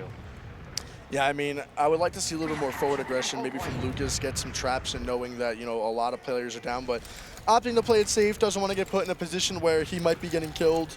But it is going to be even here, as Poppy is already on 2 here. He is telling his team, guys, let's get in, let's fight, as the heals and spawners are slow. But big bomb here coming in from the Australians, double bomb as well from down. And Connor here, Tomas gonna find Silvo, but 3 kills going into the favor of the Europeans here. Poppy gonna fall after already doing the damage he needed to do, and scurrying back to last with Tomas already behind. This is if he dies, that's a little scary, but is gonna get out pretty much unscathed. Yeah, Tomas getting out. But a great play from Europe, gonna take that point. Even Ubers, a slight ad from Australia, but I think that's just, they were dealing with better. But once again, gotta see a stalemate be broken. Yep, I mean, we're going back to the usual pressure cooker. Ixie is already in a pretty comfy, cozy spot here, looking to get into water here, probably to just be as much of an annoyance as possible. But look how annoying Ixie is. They already have a soldier pretty much perma on the point for him already, but he's gonna take this one. Whoa, big 1v1 from Ixie. Lau dropped. Oh, he did drop. You're right, I completely missed it. Way. Yeah, this is already over. I mean, I didn't even see. I was too busy being mesmerized by Ixie. Just thought, Lucas is just filthy, bro. Just destroyed the server. But I was just in awe with how Ixie just took a 1 with a soldier in the worst possible point in the map and ended up coming out on top with 8 HP. Yeah, but once again, Lau getting picked by a Hugo bomb, and just it's a heartbreaker. You can't keep having this happen and expect not to lose this game. They're gonna need to have a good mid here. Lucas still, the rollouts aren't the cleanest, but he's going to get to mid. And once again, are we going to see a drop-down play? Both these teams love sending a soldier up drop-down. A lot of damage already out to Lau. He's going to get up elbow. Both soldiers getting a little bit aggressive. Europe is in directly and not letting any room. Lucas allowed to walk across point with that pressure, and they're going to full wipe, losing just Lucas for that middle. Yeah, I mean, again, full wipe. Lucas trading 1 for 6. If I'm on the Europeans, it's not the worst thing in the world. About 9 minutes left in the game here for the most part. And it's again, looking like a great spot for the Europeans as Lau also dying that mid. It is going to be Silvo taking a good opportunity here. I like this. Yeah, and we're going to see the Uber ticking up for the side of EU. They're going to have an opportunity to kind of push out, or push into last, and we're going to see Silvo coming in. He's going to at least probably get one soldier. That's a good pick. And it's going to cost a little bit of chaos. The gun going to be going down. No cap time coming out. A little bit. Silvo just going to be in the flank, trying to get on the demo. No! Get the stab of Butter. Stabby. The little French pistol not doing much damage, but the rest of the team cleaning up the last hold. And Lucas just doing so much damage. Just does not want to leave. He just pulls out the sword and he's just walking around now. Wow. I mean, it's just crazy that how hectic this game is. There's just chaos pretty much every fight, especially on these last pushes. Silva was about 3 seconds too slow with that spy timing. Did end up getting his consolation prize, which did, impact the round for sure. But here we go. Witness Gaming Australia going to be slowly marching their way through the choke, looking for any possible sticky traps or threat to Lau's existence. Poppy is going to fall. Hugo is going to help get the force, but again, Lau being diligent and not letting go of that Uber charge, not dropping, thankfully. The Hulk's are going to hold it, and again, going to pretty much slowly convert into a 2-push here. Yeah, Lau not looking at that soldier gave me a little bit of a heart attack, but the Ubers are going to be even, and Europe has been shown to want to take these trades, not give anything up for free. Ixie going to go down in the back lines, and they're trying to juggle some players in, but it's not going to be enough. They're going to lose Connor. Cookie taking a 1v1, a trade from Poppy. Poppy with the 1v1 there, and it's going to allow for Europe to take back second. And Australia and Europe are going to even Ubers. And Tomas wants to keep pushing the advantage. Seeing what's happening, he's going to notice that it's not going to be it. And he's going to take a step back, build Ubers back up, and we're going to see another stalemate. Yeah, I mean, Connor is, down, trying to find their way to get into this sack eventually here. They're going to be just pretty much waiting. I mean, there is a small ad. It's about 15 ad here. Down jumps in, gets a lot of damage on auto. I love the off-time sack. It does not turn into much, but we're most likely not going to see anything too crazy from the Europeans. They want to get Uber, and we're just going to see another scenario. How is Australia going to do it? Are we going to see the Silvo sniper again? That seems to be their kind of main way, or they're going to break these scenarios. But it looks like I think Silvo's going to be going back to go sniper, yeah. Yeah, I mean, Silvo is going to opt in to try and break the stalemate here a little bit, which I don't really mind. There's 7 minutes left in the game. You're down around here. How is going to be? I think sniper here is going to be what you need here. So Silvo here trying to get a nice angle here. Is going to hit 150 onto Poppy. Poppy immediately jumping away after that. Scared for his life, as I would be too, peeking a sniper as good as Silvo. Ooh, nice little pipe there. Puts him in a good spot there, though. Juggles him straight in. And Lucas peek at the corner, and the sniper is such a good way to pressure. You cannot go across this entire area, and you're forced to kind of keep spamming this. What I'm expecting to see is I feel like at some point, Tomas and Otto are going to pull the trigger, shove through, but it looks like both Ubers get traded out. Silvo going to die. The flank pushed through onto middle. The fight has moved to middle instead of second, and we're going to see just a bunch of kills falling down Connor. from Australia and a flank coming in. It's Cookie trying to build. Lau going down late. And all of Australia going to be going down. I mean, unfortunately from Connor, had an opportunity. I mean, Silvo Sniper, not as, I don't even know. Lucas moved to the next spawn. This is crazy. He dead from last, and he's going to be on the next one if they come out this door. No one came out this door. This is, Lucas is in a weird situation. No one knows. He's going to get picked late. I mean, not the end of the world for Lucas. I mean, I don't really think it's going to amount to too much, especially because the Uber is largely in favor of Tomas here and friends. But at the end of the day, Tomas is going to try to play this door. Again, there's just so much ad coming in from Otto. He's so close to this Uber charge. I would love to see something. Oh my God, Otto super low, going to hold the Uber charge. But Tomas he wants it so bad. If they had that Uber 3 seconds earlier, he was ready to take it in gung-ho. As Tomas is already in, going to take a pipe. He is going to fight a soldier in secret that is going to be down, falling down. Unfortunately, Tomas having a chariot Uber here, trying to do as much damage as possible. It's going to be huge picks coming out with Hugo and friends going to get kills, but Enrith and Silvo finding 2 of their own. But again, Tomas going to find a kill, and this is going to be, should be a round, as Tomas is taking it nice and slow, going to kill 1 more, Connor going to fall, and that's going to be a round. Tomas looking clean out there. And just a great round from Europe. Australia with 1 round on the board, but that's all it seems they're going to be able to get at the moment. There's still 5 minutes left. The game is not over. There is time to get it back together. But honestly, what I want to see is they need to take a little tack pause, talk about what's going on, because things clearly are not going entirely in the way they would want it to be. Enrith's rolling out to middle, and I do want to see some aggression from the side of Australia, making the move instead of just sitting here and getting blown up right away. An aggressive bomb from Hugo, brings some pressure out. Gonna take a lot of damage. Another bomb for Poppy. Poppy's gonna trade. Poppy's gonna get 2 off of that in the mid, instantly going in the favor of Europe. And Australia just not having any space to breathe and even live in these scenarios. The cutoff already coming through. Somebody in lobby. The medic gonna get blown up. Hugo with a huge kill, and that's a full wipe. And gonna give the perfect scenario for Europe to push last with full Uber out. Hugo still going. I don't know how I feel about this one. They're gonna get a lot of damage out, but they want to spawn camp so badly. Lucas is down. I do not agree with this. They didn't even have mid yet. And they're gonna lose Lucas down, which he's gonna be able to spawn. They're gonna still be able to push last with Uber, but it's just gonna take a little bit longer. Yeah, I mean, again, this is just a prime position for Witness Gaming EU. They are pretty much in the driver's seat this game. It looks like they found a stride. They've been consistently kind of dominating Witness Gaming Australia right now. And again, a full disad coming in from the Australians. And we're kind of taking our sweet time a little bit here. I guess we're dealing with Silvo behind, which kind of questionable to be behind there. It's unfortunate he is going to have a super late death, but here we go. Anyway, Lucas and friends are going to be coming in with this Uber. They are going to find Connor. Tomas going to fall. Poppy finding down as well. Hugo going to be bombing in, going to be getting a ton of damage, and this is going to likely be a round win for the Europeans as Hugo's kind of just shooting the floor, stick out in hand, Ixie finding 1, and it is a 4-1 game for the Europeans. 1 round left. This is the first time we're going to be seeing a 5 in this day today, so pretty nice from the Europeans. You got to like it. You know, your map pick showing why you picked it to begin with, and absolutely walking over the Australians so far. Yeah, Europe just showing they're here to play some business here, and this could be an opportunity for them to close it out, but this is going to be a huge hurdle for Australia. They need to turn something around.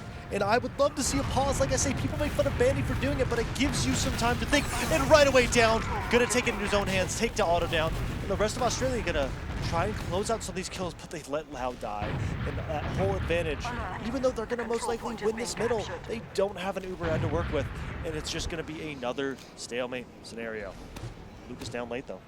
Yep, I mean, we saw it on Snakewater where, you know, the Australians were able to get these mid-wins, but not able to convert after the fact. But again, the 2 players in on the med! No, my God, not going to find it, though. That is a blunder from the Australians here, or the Europeans, excuse me, where Ixie and Hugo, for once, not able to get their man and trying to 2v1 Lau. But this is a good opportunity for the Australians to get something back here, maybe get themselves around on the board. You know, a couple late deaths here. I would like to see a little bit more forward presence here, trying to peek last, stop this gun from getting built if at all possible. But it is going to be about a 15 ad for the Europeans, but doubtful we're going to see anything come from it. Yeah, and they're just going to try and buy some time for this gun to get built. On the medic. Auto going to go down. 2 picks on the medic. The cap time instantly coming out. The rest of Australia is going to back out. They just don't have the Uber up quite yet. But they're going to reset the scenario, get that Uber, get back into a situation. And once again, this all comes back to they need to win a last push. They need to close this out. Yep, I mean, Witness Gaming Australia has been struggling for these last pushes multiple times. I mean, we've seen it before with the Scorch Shot, creating some havoc against the Australians, and we have Ixie on the Pyro class here, ready to defend his sentry gun at all costs. And as the Australians are slowly but surely making their way through River, as Otto already at 50% Uber charge. He's going to play close on the store. I do like this play. Going to get the reflex. Going to take a lot of damage right away. Going to try and buy some time. He's going to go down, but buys a little bit of time. The Uber at 70% for Europe. That is the clock they have to work against. Cap time rolling out. The gun actually in water. This is actually a really good counterplay. They're going to have Lucas in water with the gun. The gun's going to go down. Lucas taking so much damage. Great job from Silvo. They're trying to buy time for this Uber, but Otto has no one to heal. They're going to Tomas getting 4 on this last one on the engineer. I mean, Silvo, unfortunately, also finding 4 himself. I mean, Silvo kind of dominated that whole last push. Tomas, I mean, 3 bullets in the frontier, Justice getting 4 kills. I mean, Silvo doing everything he can to try and find something. We just entered continuous overtime. Witness Gaming Australia need to take more rounds. But wow, Luke is going to kill himself as Silvo does a ton of damage. And again, is also going to survive here. I mean, if you're the Australians, you have to get something here, whether it's a force or something, as they do find it with down. I mean, Silvo again in a great position. Oh, marmaloo, this is, I think we might see a round win here. No, we are not, as we are disciplined on the side of Witness Gaming EU. Hugo standing on the point, Ixie on last as well, as the Australians, tail between the legs, already pretty much running out. But Witness Gaming Australia finding a little bit more life in this game, but is it enough to get 4 straight rounds against the second favorite of the tournament? Yeah, and out on the side of Australia, they're going to take this early. I love that. They're most likely going to get this point for free and roll this Uber into last. The entirety of EU trying to get out. There's no gun, there's no sniper, there's no heavy already set up. This is going to be a prime opportunity for Australia to rush it in and try and make some space. They're going to spawn it. Heavy and a pyro, just a makeshift defense. The cap on 2 is going to roll out. And they've not saved enough Uber to kind of deal with the demo in water. And now Lucas is going to be able to stand here and just buy time. Uber is ticking up so much damage from Edwards. They're going to get 2 players down, the force coming out, and they're going to get some players into water and get this a little bit chaotic. 4v4. I mean, you have no reason to just not refight this. I mean, time is against you right now. I mean, you have 4 minutes almost to try and win this, but the Australians, even though we are down a soldier and a scout, a 4v4 on last, I would have liked to see maybe a little bit of poking or a little bit of peeking, just because, you never know, maybe they, Enrith hits a couple pipes onto the heavy, good focus fire, but again, another minor ad here, about a 25 ad on the side of the Australians, but again, not able to convert. They're not taking these Ubers into the demo man in water here. They're not getting these kills that could considered be kind of free. Silvo gonna come in here. There's Pyro doing a ton of work, but Tomas already back in spawn on Pyro. They're finally using the Uber for the heavy or the demo and soldier. Silvo not able to find these kills cleanly, is gonna fall, and 4 kills immediately into the favor of Witness Gaming Europe, and it is going to be another lost last push, Marm. Yeah, and they're not focusing anything in particular. They're going there, standing there, and not getting cap time. When you have that small of an ad, you need a med pick, or you need the cap time, or you just lose. As soon as that Uber ticks up, the fight is over, and Europe did not even need to pop it in that scenario. We're going to double sticking through. I don't think they're caught. Lau is not ready for this. The big kill from Silva is going to allow for Lau to stay in. And the rest of Australia wants to keep fighting this. Europe is not ready for what's about to happen. Hopefully the players can come in to help out, but Otto going down, Tomas going down, Lucas going down, and so much damage on the rest of Europe. And this is what Australia... Look at Hugo. Look at Hugo. Hugo is in behind here. He is... Oh, he's almost... Oh my god, I'm bugging out. I, for some reason, thought... Oh, but a door anyway! He picked the right door, guess I thought Hugo was behind, but I technically kind of was behind in a sense, because he also just kind of dominated. That's why I was like looking at like the map. I was so like... Ooh, they're getting so much cap time.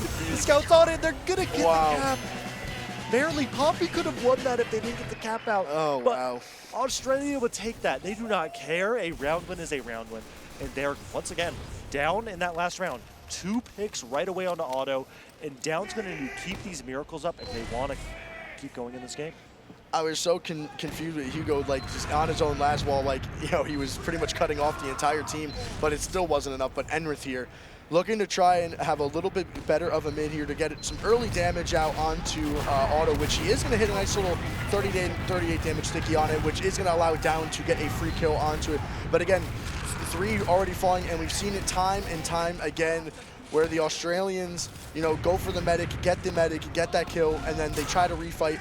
But Enrith, whoa, a little bit of a disconnection here from 2. It shouldn't really amount to anything. Lau is safe and sound, but another situation. Ooh, that is a tricky trap. You always are a little scared about those. You see a cone or some rock, and like there could be stickies in it. And if they're not ready, this could be a big pick. Lucas is not going to have a spot on it. Blind debts it, does not get it. I think he's clean. Nothing in that computer. no word not EXE to give him some free kills there. I mean, Sin Karma, on the other hand, probably would have killed all 6 with that sticky trap, but unfortunately he's not making it this lane. Ixie is going to help find a kill there onto Silvo as the flank shove is going to try and happen. Down is going to find one. He should find Ixie here as well, which he does.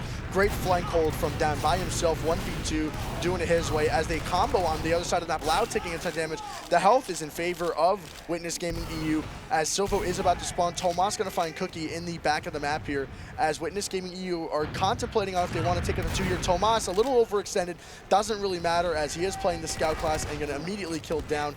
And this is going to end up being a Witness Gaming EU second cap with about a 40 ad here.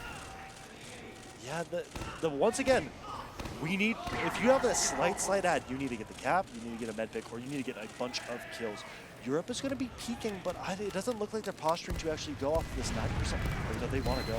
They need to get something good. This could be disastrous. The Uber is already ticking up. They're going to pop right back through that door. Tomas trying to get on point. There's a soldier in water, going to be able to clear this out.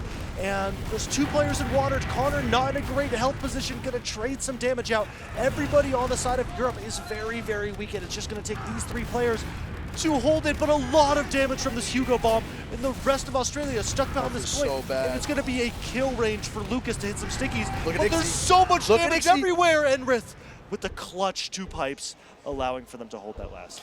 Ixie was probably, if he had over 100 health, he probably wins that. Enrith is going to pipe him. They are going to trade out in the grand scheme of things, but Ixie had a perfect timing through water.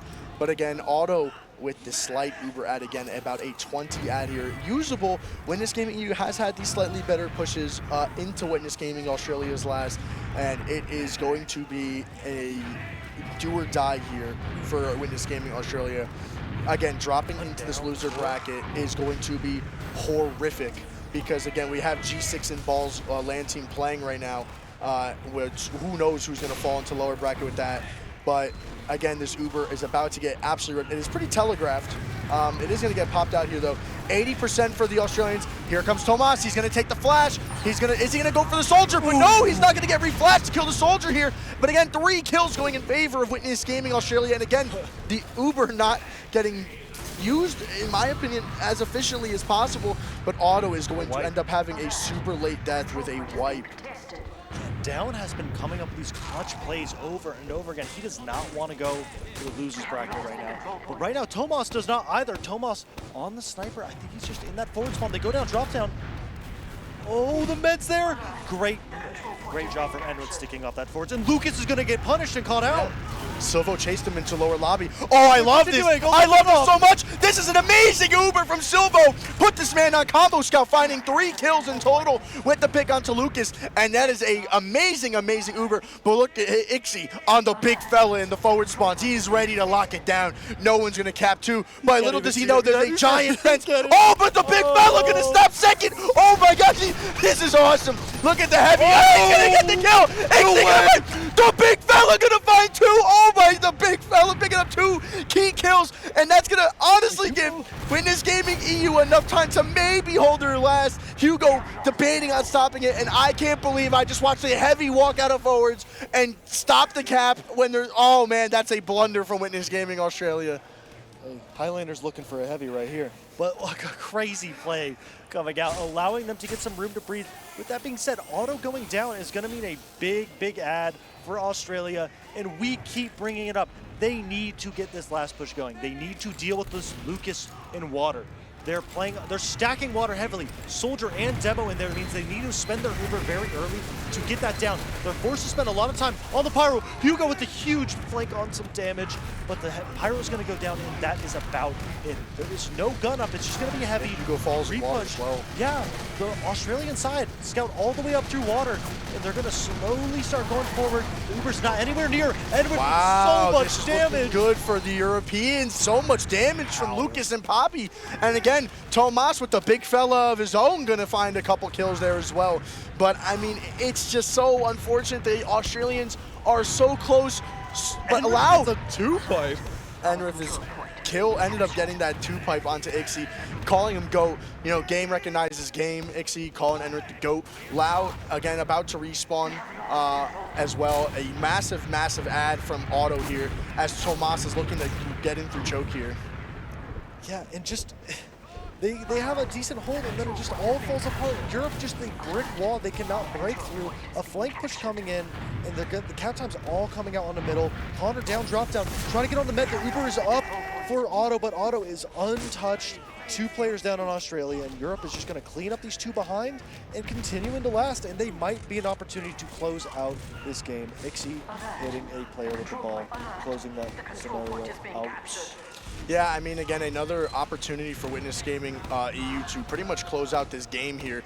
I mean, it is going to be pretty much even. We are going to probably see an Uber check here. 98% almost for Lau, so we are probably going to see a last hold here. Tomas going to eventually get out of there. Lucas very low as well. They're going to try and get to his teammate as soon as possible here. But Connor on last, again, nice Uber check. I like it from Europe, but I would like to see another pressure cook. A 4-2 game. Pretty long overtime. We are starting to see, you know, the grind of this extended overtime config coming into play, where we've probably been on this map for about almost 45 minutes. Up a big bomb coming in from Hugo, I believe, is almost going to get loud. A couple rockets getting out, but Ixie's going to fall. He is going to find Silvo. Whoa, Del Lucas is dominating with Tomas as well. Lau going to pick up Tomas as well, but it is just all up to Otto. And again, he has no heal target around. He is going to survive, but with no heal target, he is going to lose a lot of that even Ubers that he had before, as the Australians are barely pushing out of their own last here. Spooked. Yeah, they don't like, want to is lose. he in a corner? I don't like this. They're playing to not lose the game right here. They knew they should have won. They saw that it was just the this is big. This is a big push from Wood. They're going to get on the med, but players dying on the sides. This could be a back-cap scenario. A scout going to last. The only person there is a weak scout. Tomas with the wrap. A lot of damage, but going to get dealt with. But with that being said, they're on last 3v3. And only, well, there's a medic on the side of Australia, but Europe has the player advantage. On the fragging class, he's going to get a soldier on the point. Cookie with a great job. Scout onto water. Oh, Enrith. Enrith and Cookie just clutching up here, cleaning the entire scenario. And they're going to end up with 30% Uber red, and that is a very stressful situation. Yeah, Enrith kind of just boxed Lucas pretty aggressively there. I mean, wasn't able to find any value on that last push there. But I love that Uber from Witness Gaming Australia. They had a great Uber that found Otto dying at about 86% from Wood. But again, it is going to also transition to allow Witness Gaming Australia to take this midpoint here. And well, as we might eventually see them, oh my God, Lau, relax, big fella Lau, gonna eat a pipe in. Cookie gonna also fall down, gonna fall, and they just randomly explode on the map at every different door possible. Yeah, and just when things go well, Australia wants to flip it upside down. Man, that's been the tale of this series, where Australia is just not able to get an iron grip on any of these situations. Lau has to pop. They're gonna get Poppy down. The counter Uber's gonna be here. But the Uber's fading for the side of Australia, and they're still stuck in. The soldier kind of trying to commit. Catch out Lau. Connor's going to go down. Lau's going to go down. Silva going to get the clutch kill on the medic. And there's a player behind, but it's going in favor of Australia. Silva with the scouts. Both Silva and Tomas with a rough fight over there. I mean, Lucas had an insane pipe onto Enrith, which ended up securing that kill. But again, the only saving grace for the Europeans in this case is, again, where Lau ended up dying. That would have been a really rough position if Lau was able to hold on to most of that Uber charge. But even Uber's pretty much dead even. But, ooh, I like this from Lau, actually. A little cheeky decision here. We haven't, seen this at all. Yeah, this is actually the first time we are seeing... man, it's just, we're seeing this. Yeah, a little bit of a change up here from the side of Witness Gaming Australia here. But again, how is Witness Gaming EU? Because normally we have been seeing the spy checking certain things pretty efficiently, but we did not see it this time around. So if we're getting on the eyes of Enrith here momentarily. Oh my God, that's not a great pick, but this may have them be a bit more relaxed. Gonna pop out here. Does not connect the sticky, and it's not going to look good. Oh, he hit someone. But already one down is not going to be enough for this fight. They're going to have to leave. And the problem with going crits is now they are stuck on crits. They are going to never have that invincibility. And WGEU just needs to wait for the scenario, see when the crits comes up. They're going to walk into river. These stickies, I don't think we're spotted. A lot of damage. The medic going to be caught out. Lau going to take so much damage. Toe's taking some time, gonna get the kill. They're gonna try and go back, clean up these players behind. One soldier left on last. Backcapping. He's not connecting the rockets, he's gonna go down. And that's a full wipe on Australia, 6 up and 6 down. Yeah, I mean, again, great job from the side of the Australian or the Europeans, kind of just seamlessly dominating Lau. Again, another situation where Lau was caught out by a post-uber here on his end. The toe comes in to help, and they're going for the spawn camp, and that should be Raps. What a play from Europe, not allowing them to breathe and punishing that scenario, and they are just pedal to the metal, going for everything, and Europe is looking dominant at the moment. Connor with a lot of damage, but it's not going to be enough. 30% add on Europe. Enver's going to go down. It's going to basically spell disaster unless some miracle happens, and a miracle is not trading 1-for-1. I mean, I would like to see a little bit more aggression from the side of the Europeans, but this could be the nail in the coffin from the Australians. ×2 on the cap, and there you have it. Witness Gaming Australia going to fall into the lower bracket with the angered FroyoTech Demons. And again, honestly, if I'm the Australians, I wouldn't be too worried, as you did take a pretty good win against FroyoTech. But now again, you have this continuous config, and unfortunately, this has just been a slight disaster from the Australians. Not able to close out a lot of these last pushes. But other than that, it was a phenomenal series. Witness Gaming EU gonna prove that they are the slightly better Witness team, winning the favoritism from the big CEO. Well, I think the main surprising thing is this was not the closest game. That G6 Balls team is still going. Map 3 right now, G6 is ahead. So WGEU has secured at least top 3. They're going to meet them in the winners final, and it's going to be on whoever wins between Balls LAN team and G6 to meet them. But yeah, like you said, Froyo's down in the lower bracket. They're angry, and Australia's going to have to go down there, and it's a lot. I think they play each other soon, because I believe FroyoTech beating the Hannah team or the Great team, I don't remember their name, forgive me. That gives them that gives FroyoTech guaranteed 5th/6th place, and usually on this side of the bracket you would fall to play one of the other lower teams, where FroyoTech and the Australians are going to have to probably battle for 4th place. Yeah, and you don't want to have Australia in 4th place in the same sentence, because usually things lean that direction, which we want to break that prophecy, but right now it's not spelling out for a great time for these teams. Exactly, but production, we are going to kick it over to the analyst desk. They are going to go over some of the stats for you guys and break down a couple of the things. With a little bit, couple tech delays and a couple of the pauses during the game, we are going to kind of speed it up a little bit. We appreciate you guys listening. Again, big shout out to Fireside and Physgun for setting up this LAN, making this possible. Again, we're going to kick it over to the desk. Amazing game. Stick in for the winners finals, where G6 and Witness Gaming EU are eventually going to be playing battle likely. We don't know yet. That's right. I forgot. If Balls LAN team is in the the situation, Balls LAN team, they can come out. hopefully, yeah, either Balls LAN team or G6 might be playing against the European to defend. We'll see NAEU. Not the NAEU matchup usually you're looking for, but exactly. all right. But I think that's it for us. We're going to kick it over to production, and other than that, great games from the 2 foreigners. Yeah. Thanks for watching. Oh man, that was something else. I think if you're an Australian fan, you're a little heartbroken. It looked like they had a lot of fight in them towards the end there, but just started out a little slow, slipped up on map 1, and you can't afford to make those mistakes.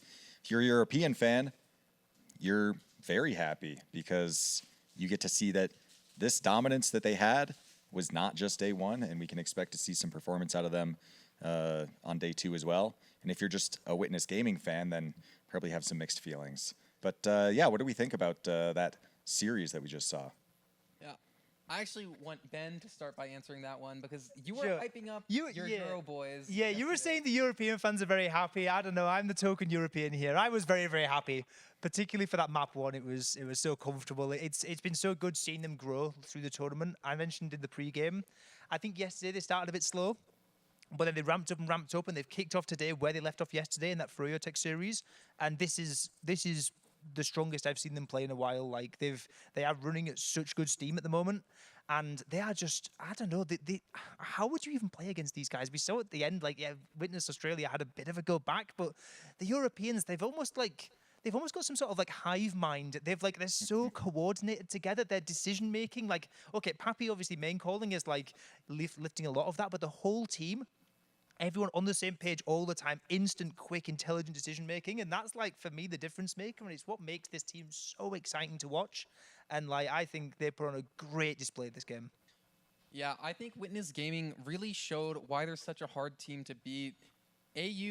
Witness Gaming AU kind of threw everything they had at them, especially as we saw in Gully Watch. They started turning up the heat towards the second half, going for back caps, going for really aggressive plays, and it worked for a bit, but EU, they adapted so quickly to that, and it just shows like no matter what you do, that team's going to be able to counter it coordinatedly. Yeah, I do think that overall, especially on Gully Wash towards the end there, it was competitive in the sense that the Australians had many opportunities to push into last. They were setting up great situations to convert into actual rounds, but when the time came to flip that number, it didn't materialize. And that final last wall, usually was the last point, was just under lock and key from Witness Gaming EU. And despite being able to string together multiple strong plays and set up a really nice situation, the Australians unfortunately weren't able to actually turn that into a round. Yeah, the weird thing is with that as well, like, we're seeing about the chances they've got, like, credit to these Australian players. Mechanically, they are phenomenal. I actually think in this game, I think their mechanics are better than the Europeans. I think they are, like, on a whole level to almost everyone else at this LAN.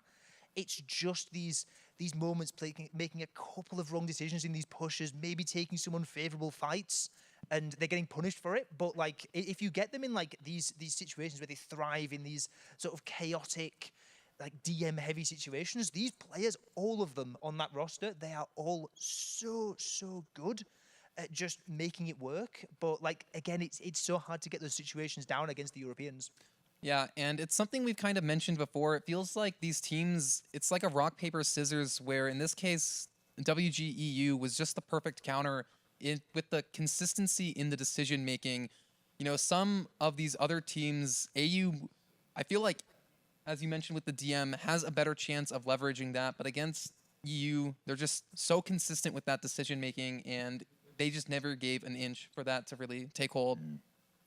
Yeah, so on the topic of the Australians being close, but just somehow Witness Gaming EU finding a way to stunt whatever push is happening, I'd like to bring up the heavy play that we saw from the forward spawns committing out.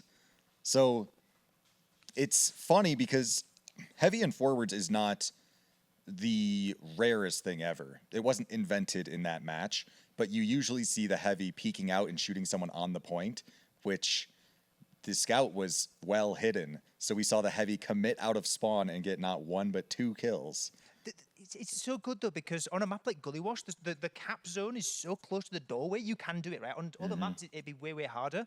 And also the fact that the scout who was above, I don't remember which scout it was, who was capping, they obviously couldn't see because they're behind the fence, and you hear the heavy, whatever, you hear the spawn shots, you think, oh, I'll hide away, and that means they're just not aware of the approach. And then like, I don't know, in an ideal world, the scout wants to sort of draw that fight out, dodge around, like take a couple of jabs, but that scout has to cap that point fast, because in the meantime, on the last point, the Australians are trying to push in. They really need that cap to come through, and Ixie just completely blocks it. 300 points of just health on the second point. They have to move, and they just couldn't.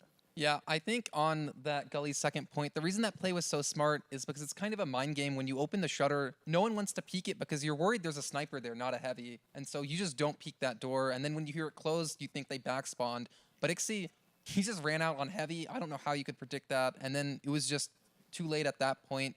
I think when we kind of saw them first open the door, they were going to do what you said, which is just, or Wild Rumpus said, which was just shoot the scout on point. But when they didn't see them, that commit, and for the reasons we mentioned, it was such a smart play. And I think, well, not just demonstrating Puda's power, but also showing that Witness Gaming EU, despite being a strong team cohesively as a team, they don't shy away from making individual plays when they need to happen. Because if you are only doing the safe plays, then that is, ironically enough, exploitable because you're, easy to anticipate. Whereas when Witness Gaming EU have their back against the wall, and they are basically going to lose a round unless someone can stop two. Ixie finds an opportunity to step up and make that exact thing happen. One thing with that as well, you're saying how people stepping up and making plays. It's not something like we talk about that much, particularly like in Europe. But Thomas is, I don't know, for some people, best scout in the world, best player in the world. Certainly one of the top players in Europe on Pocket Scout, and he's known for sort of his really aggressive Uber charges, playing around the medic, just playing with the team's blob and just dragging them around with him and doing damage. But in this series, he had kind of a license to go and do his own thing a little bit. We saw on Gullywash some really deep flanks, and he's thinking about like sort of these opportunistic off-book plays. Like Thomas was very, very comfortable going behind and really trying to stir up chaos. And they're sort of fluid in their roles. The Ixie in those situations, he's perfectly careful. He can go do Thomas's job in the combo. And that flexibility is really nice to have. And I think the Europeans showed it off very well today. Yeah, as you mentioned, especially when WGAU started being more aggressive, I feel like that opened up those chances, and that's what Thomas noticed, that he could just go behind during these plays due to the pace of the game. And WGEU, they adapted to that so quickly. Everyone knew when the scout was behind, and as you said, other scout would take more of the pocket role in that case. And so that just shows why Witness Gaming EU is talked about so much. They're such a good team, and they can just take advantage of on a moment's notice when the other team starts changing things. Yeah, and as far as the bracket as a whole is concerned, again, I mean, we mentioned even before this that Froyotech being in loser's bracket round one is shocking. And now having Froyotech matched up against Witness Gaming, or the Australians, which is a very exciting matchup in the sense that there's a clip floating around of Banny predicting that the Australians were going to get 6th place. And if they played really well, they might get 5th place. Well, now we're in a position where Banny might get knocked out of the tournament by that same We team. have had situations like this before, haven't we? I'm thinking back to a certain LAN about 9 years ago, where there was some beef beforehand relating to a certain team, and then that certain team were the ones to inevitably eliminate Froyotech, and it could well happen again today. But we've got the upper bracket here. That G6 against Bowls team, I saw it went to a map 3, and I believe G6 were 2-0 up the last time I looked at it, which was, of course, before this death segment. But Bowls team, I don't know, they have really turned up to play today. Yeah. They are really feeling it.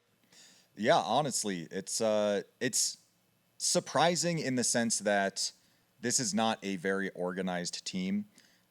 These are players who have all played at a high invite level for years and have surely played with each other for years in Pug and Pug Scrim settings, but not in a very cohesive team setting, at least nothing to the degree that we're seeing from like Witness Gaming EU or Froyotech or anything like that. So just through kind of sheer talent alone, they're able to really compete. But this is the most stacked LAN we've ever had. Yeah. Right? And to have a mixed team going a run like this is crazy, isn't it, Delta? Yeah, and I think it kind of helps that it's day 2, because on day 1, Ball's team definitely struggled a lot more than it looks like they were now, or at least at the end of day 1, they were also doing quite a bit better. And I think that team kind of has the most potential to get better as the LAN goes on, whereas the more established teams, it's going to be a lot harder for that. Yeah, that's going to be exciting. So I expect G6 will probably win that. I know I was watching a bit of product as it was happening, and while it's very exciting that Ball's team took map 1 off of G6, G6 really barked back on product. It was like a 3-0. Ball's team got a round, and then I think G6 just kind of snuffed the flame there. So we'll have to see the outcome there. But, I mean, nonetheless, definitely a unexpectedly strong performance out of Ball's team. Or maybe G6 a little sketchy on day 2. You have to wonder. Yeah, I will admit, I haven't watched too much of the game. I just sort of know the scores. Obviously, we're paying attention to this one, right? This is the main stage game here, but on the B stream that have been covered it over on Essentials TF. But it's a wild thing, even getting to the semi-final of the upper bracket, right? That Froyotech win last night, that's going to go down in history. Yeah. As like, when have we ever seen Froyotech going lower bracket straight away? But like we said, what a run. And if they can eke something out here in this second map, in this third map, it would be pretty crazy. Yeah, it definitely would be. And just, the possibility always exists just looking at the roster because, like I think we mentioned yesterday, there are so many people on that team. Half the team, former Froyo players, arguably some of the best Froyo members in the case of Jay and Slemnish. And so that team in raw talent, you cannot underestimate them, even the more established teams. Yeah, absolutely. Besides that, I am very pleased that the matches have still been competitive. Even the matches where, like what we just saw in Gully Wash, I was expecting Witness EU to be winning. It's their map pick. They seemed like a much stronger team on Snakewater, didn't even give up a round. And yet, the Australians are still like, hey, this is Physgun Fireside LAN. Every single match is exciting and competitive, somehow, some way. So that's been really nice to see. I want to throw one out there, right? So we just talked obviously about Froyo sort of bombing out a bit yesterday, having a bit of an embarrassment on that last map, and they come back. They've won their first round game in the low bracket. To no one's surprise, they're probably going to be facing the Australians next, and we've said sort of the implications of that in terms of the trash talk and such. Yes. Like, is there a world where Froyo don't make top 4? Do we think it's possible? Or what do you put a percent on it if you feel? Man, if you asked yesterday, I would have said, even despite seeing them lose to many teams that they really don't want to and shouldn't be losing to, I would still say that no, it's very unlikely, just because I have seen so many lands and so many cases where not this drastic with Froyo going to losers round 1, but still Froyo going to losers and coming back. I can imagine actually recently Froyo in an RGL season against, I think it was G6, went to losers bracket and then swept Grands, and it was not very close. So it's really hard to discount the Banny adjustments. Even like from half to half, between a halftime, he will make very good adjustments. But there's a huge asterisk there, which is the fact that he's only adjusting against the second best North American team that plays a very specific way. But here, Froyo Tech is losing against multiple teams that all play differently. And the only common denominator there is Froyo. So you have to wonder, maybe, I don't know, maybe they're just not showing up here. Yeah, that question will probably be answered when we get the Froyo AU game, because as we saw yesterday, Australia took Froyo down, and so if Froyo starts off shaky there, I think we will know the answer, whether the common denominator can be fixed with Froyo. I know I posed the question. I just think that when you have Froyo Tech, there's something in my brain that I just think they'll make it work somehow. Yeah. I think I watched the games yesterday. I don't think they played well. That's both the group stage, the low bracket game. I think they're the shadow of what they could be. But I know the players like on that team, and obviously, of course, the leadership and all those things. I cannot, with a good conscience, say I think they're going to go out of top 4. I think they've still got a lot of fight left in them. I know, yeah. I just can't. Even though logically, you watch the games and you think, oh, this is surely not. You put a different names in everyone and like a different team name, and you think differently, right? I cannot think that. Yeah, and for anyone at home who might be relatively new to competitive TF2, it sounds like we're just kind of sandbagging and being like, oh no, it's going to be like really cool, like this team can just come back. But you have to understand that these kind of stories have been happening for years. And Froyo has gone through so many roster changes, but no matter what, Banny has found teams and made teams work when they were considered out, right? And on top of that as well, I mentioned yesterday that it's hard to ever imagine Froyo as an underdog. No matter how much they might lose to another team, it always feels like that other team is still the perpetual underdog, just because Froyo has this name associated with them. Yeah, I do agree with that. We've seen Froyo time and time again. It's like, you can call it the Grant effect or whatever you want. It just doesn't make any sense. But I was telling Witness outside that it almost feels like the fact that Froyo got knocked out first round and have to make the claw back all the way through losers bracket actually makes it more likely that he's going to win rather than less, because that makes it like more of a story. It's almost like fate. Yeah. Yeah. Any final thoughts before we sign off? No, here I think to- we're hearing we should be wrapping up soon. So All right, wonderful. So we'll send you guys off to a break, I believe. But yeah, stay tuned for more exciting matches coming up soon.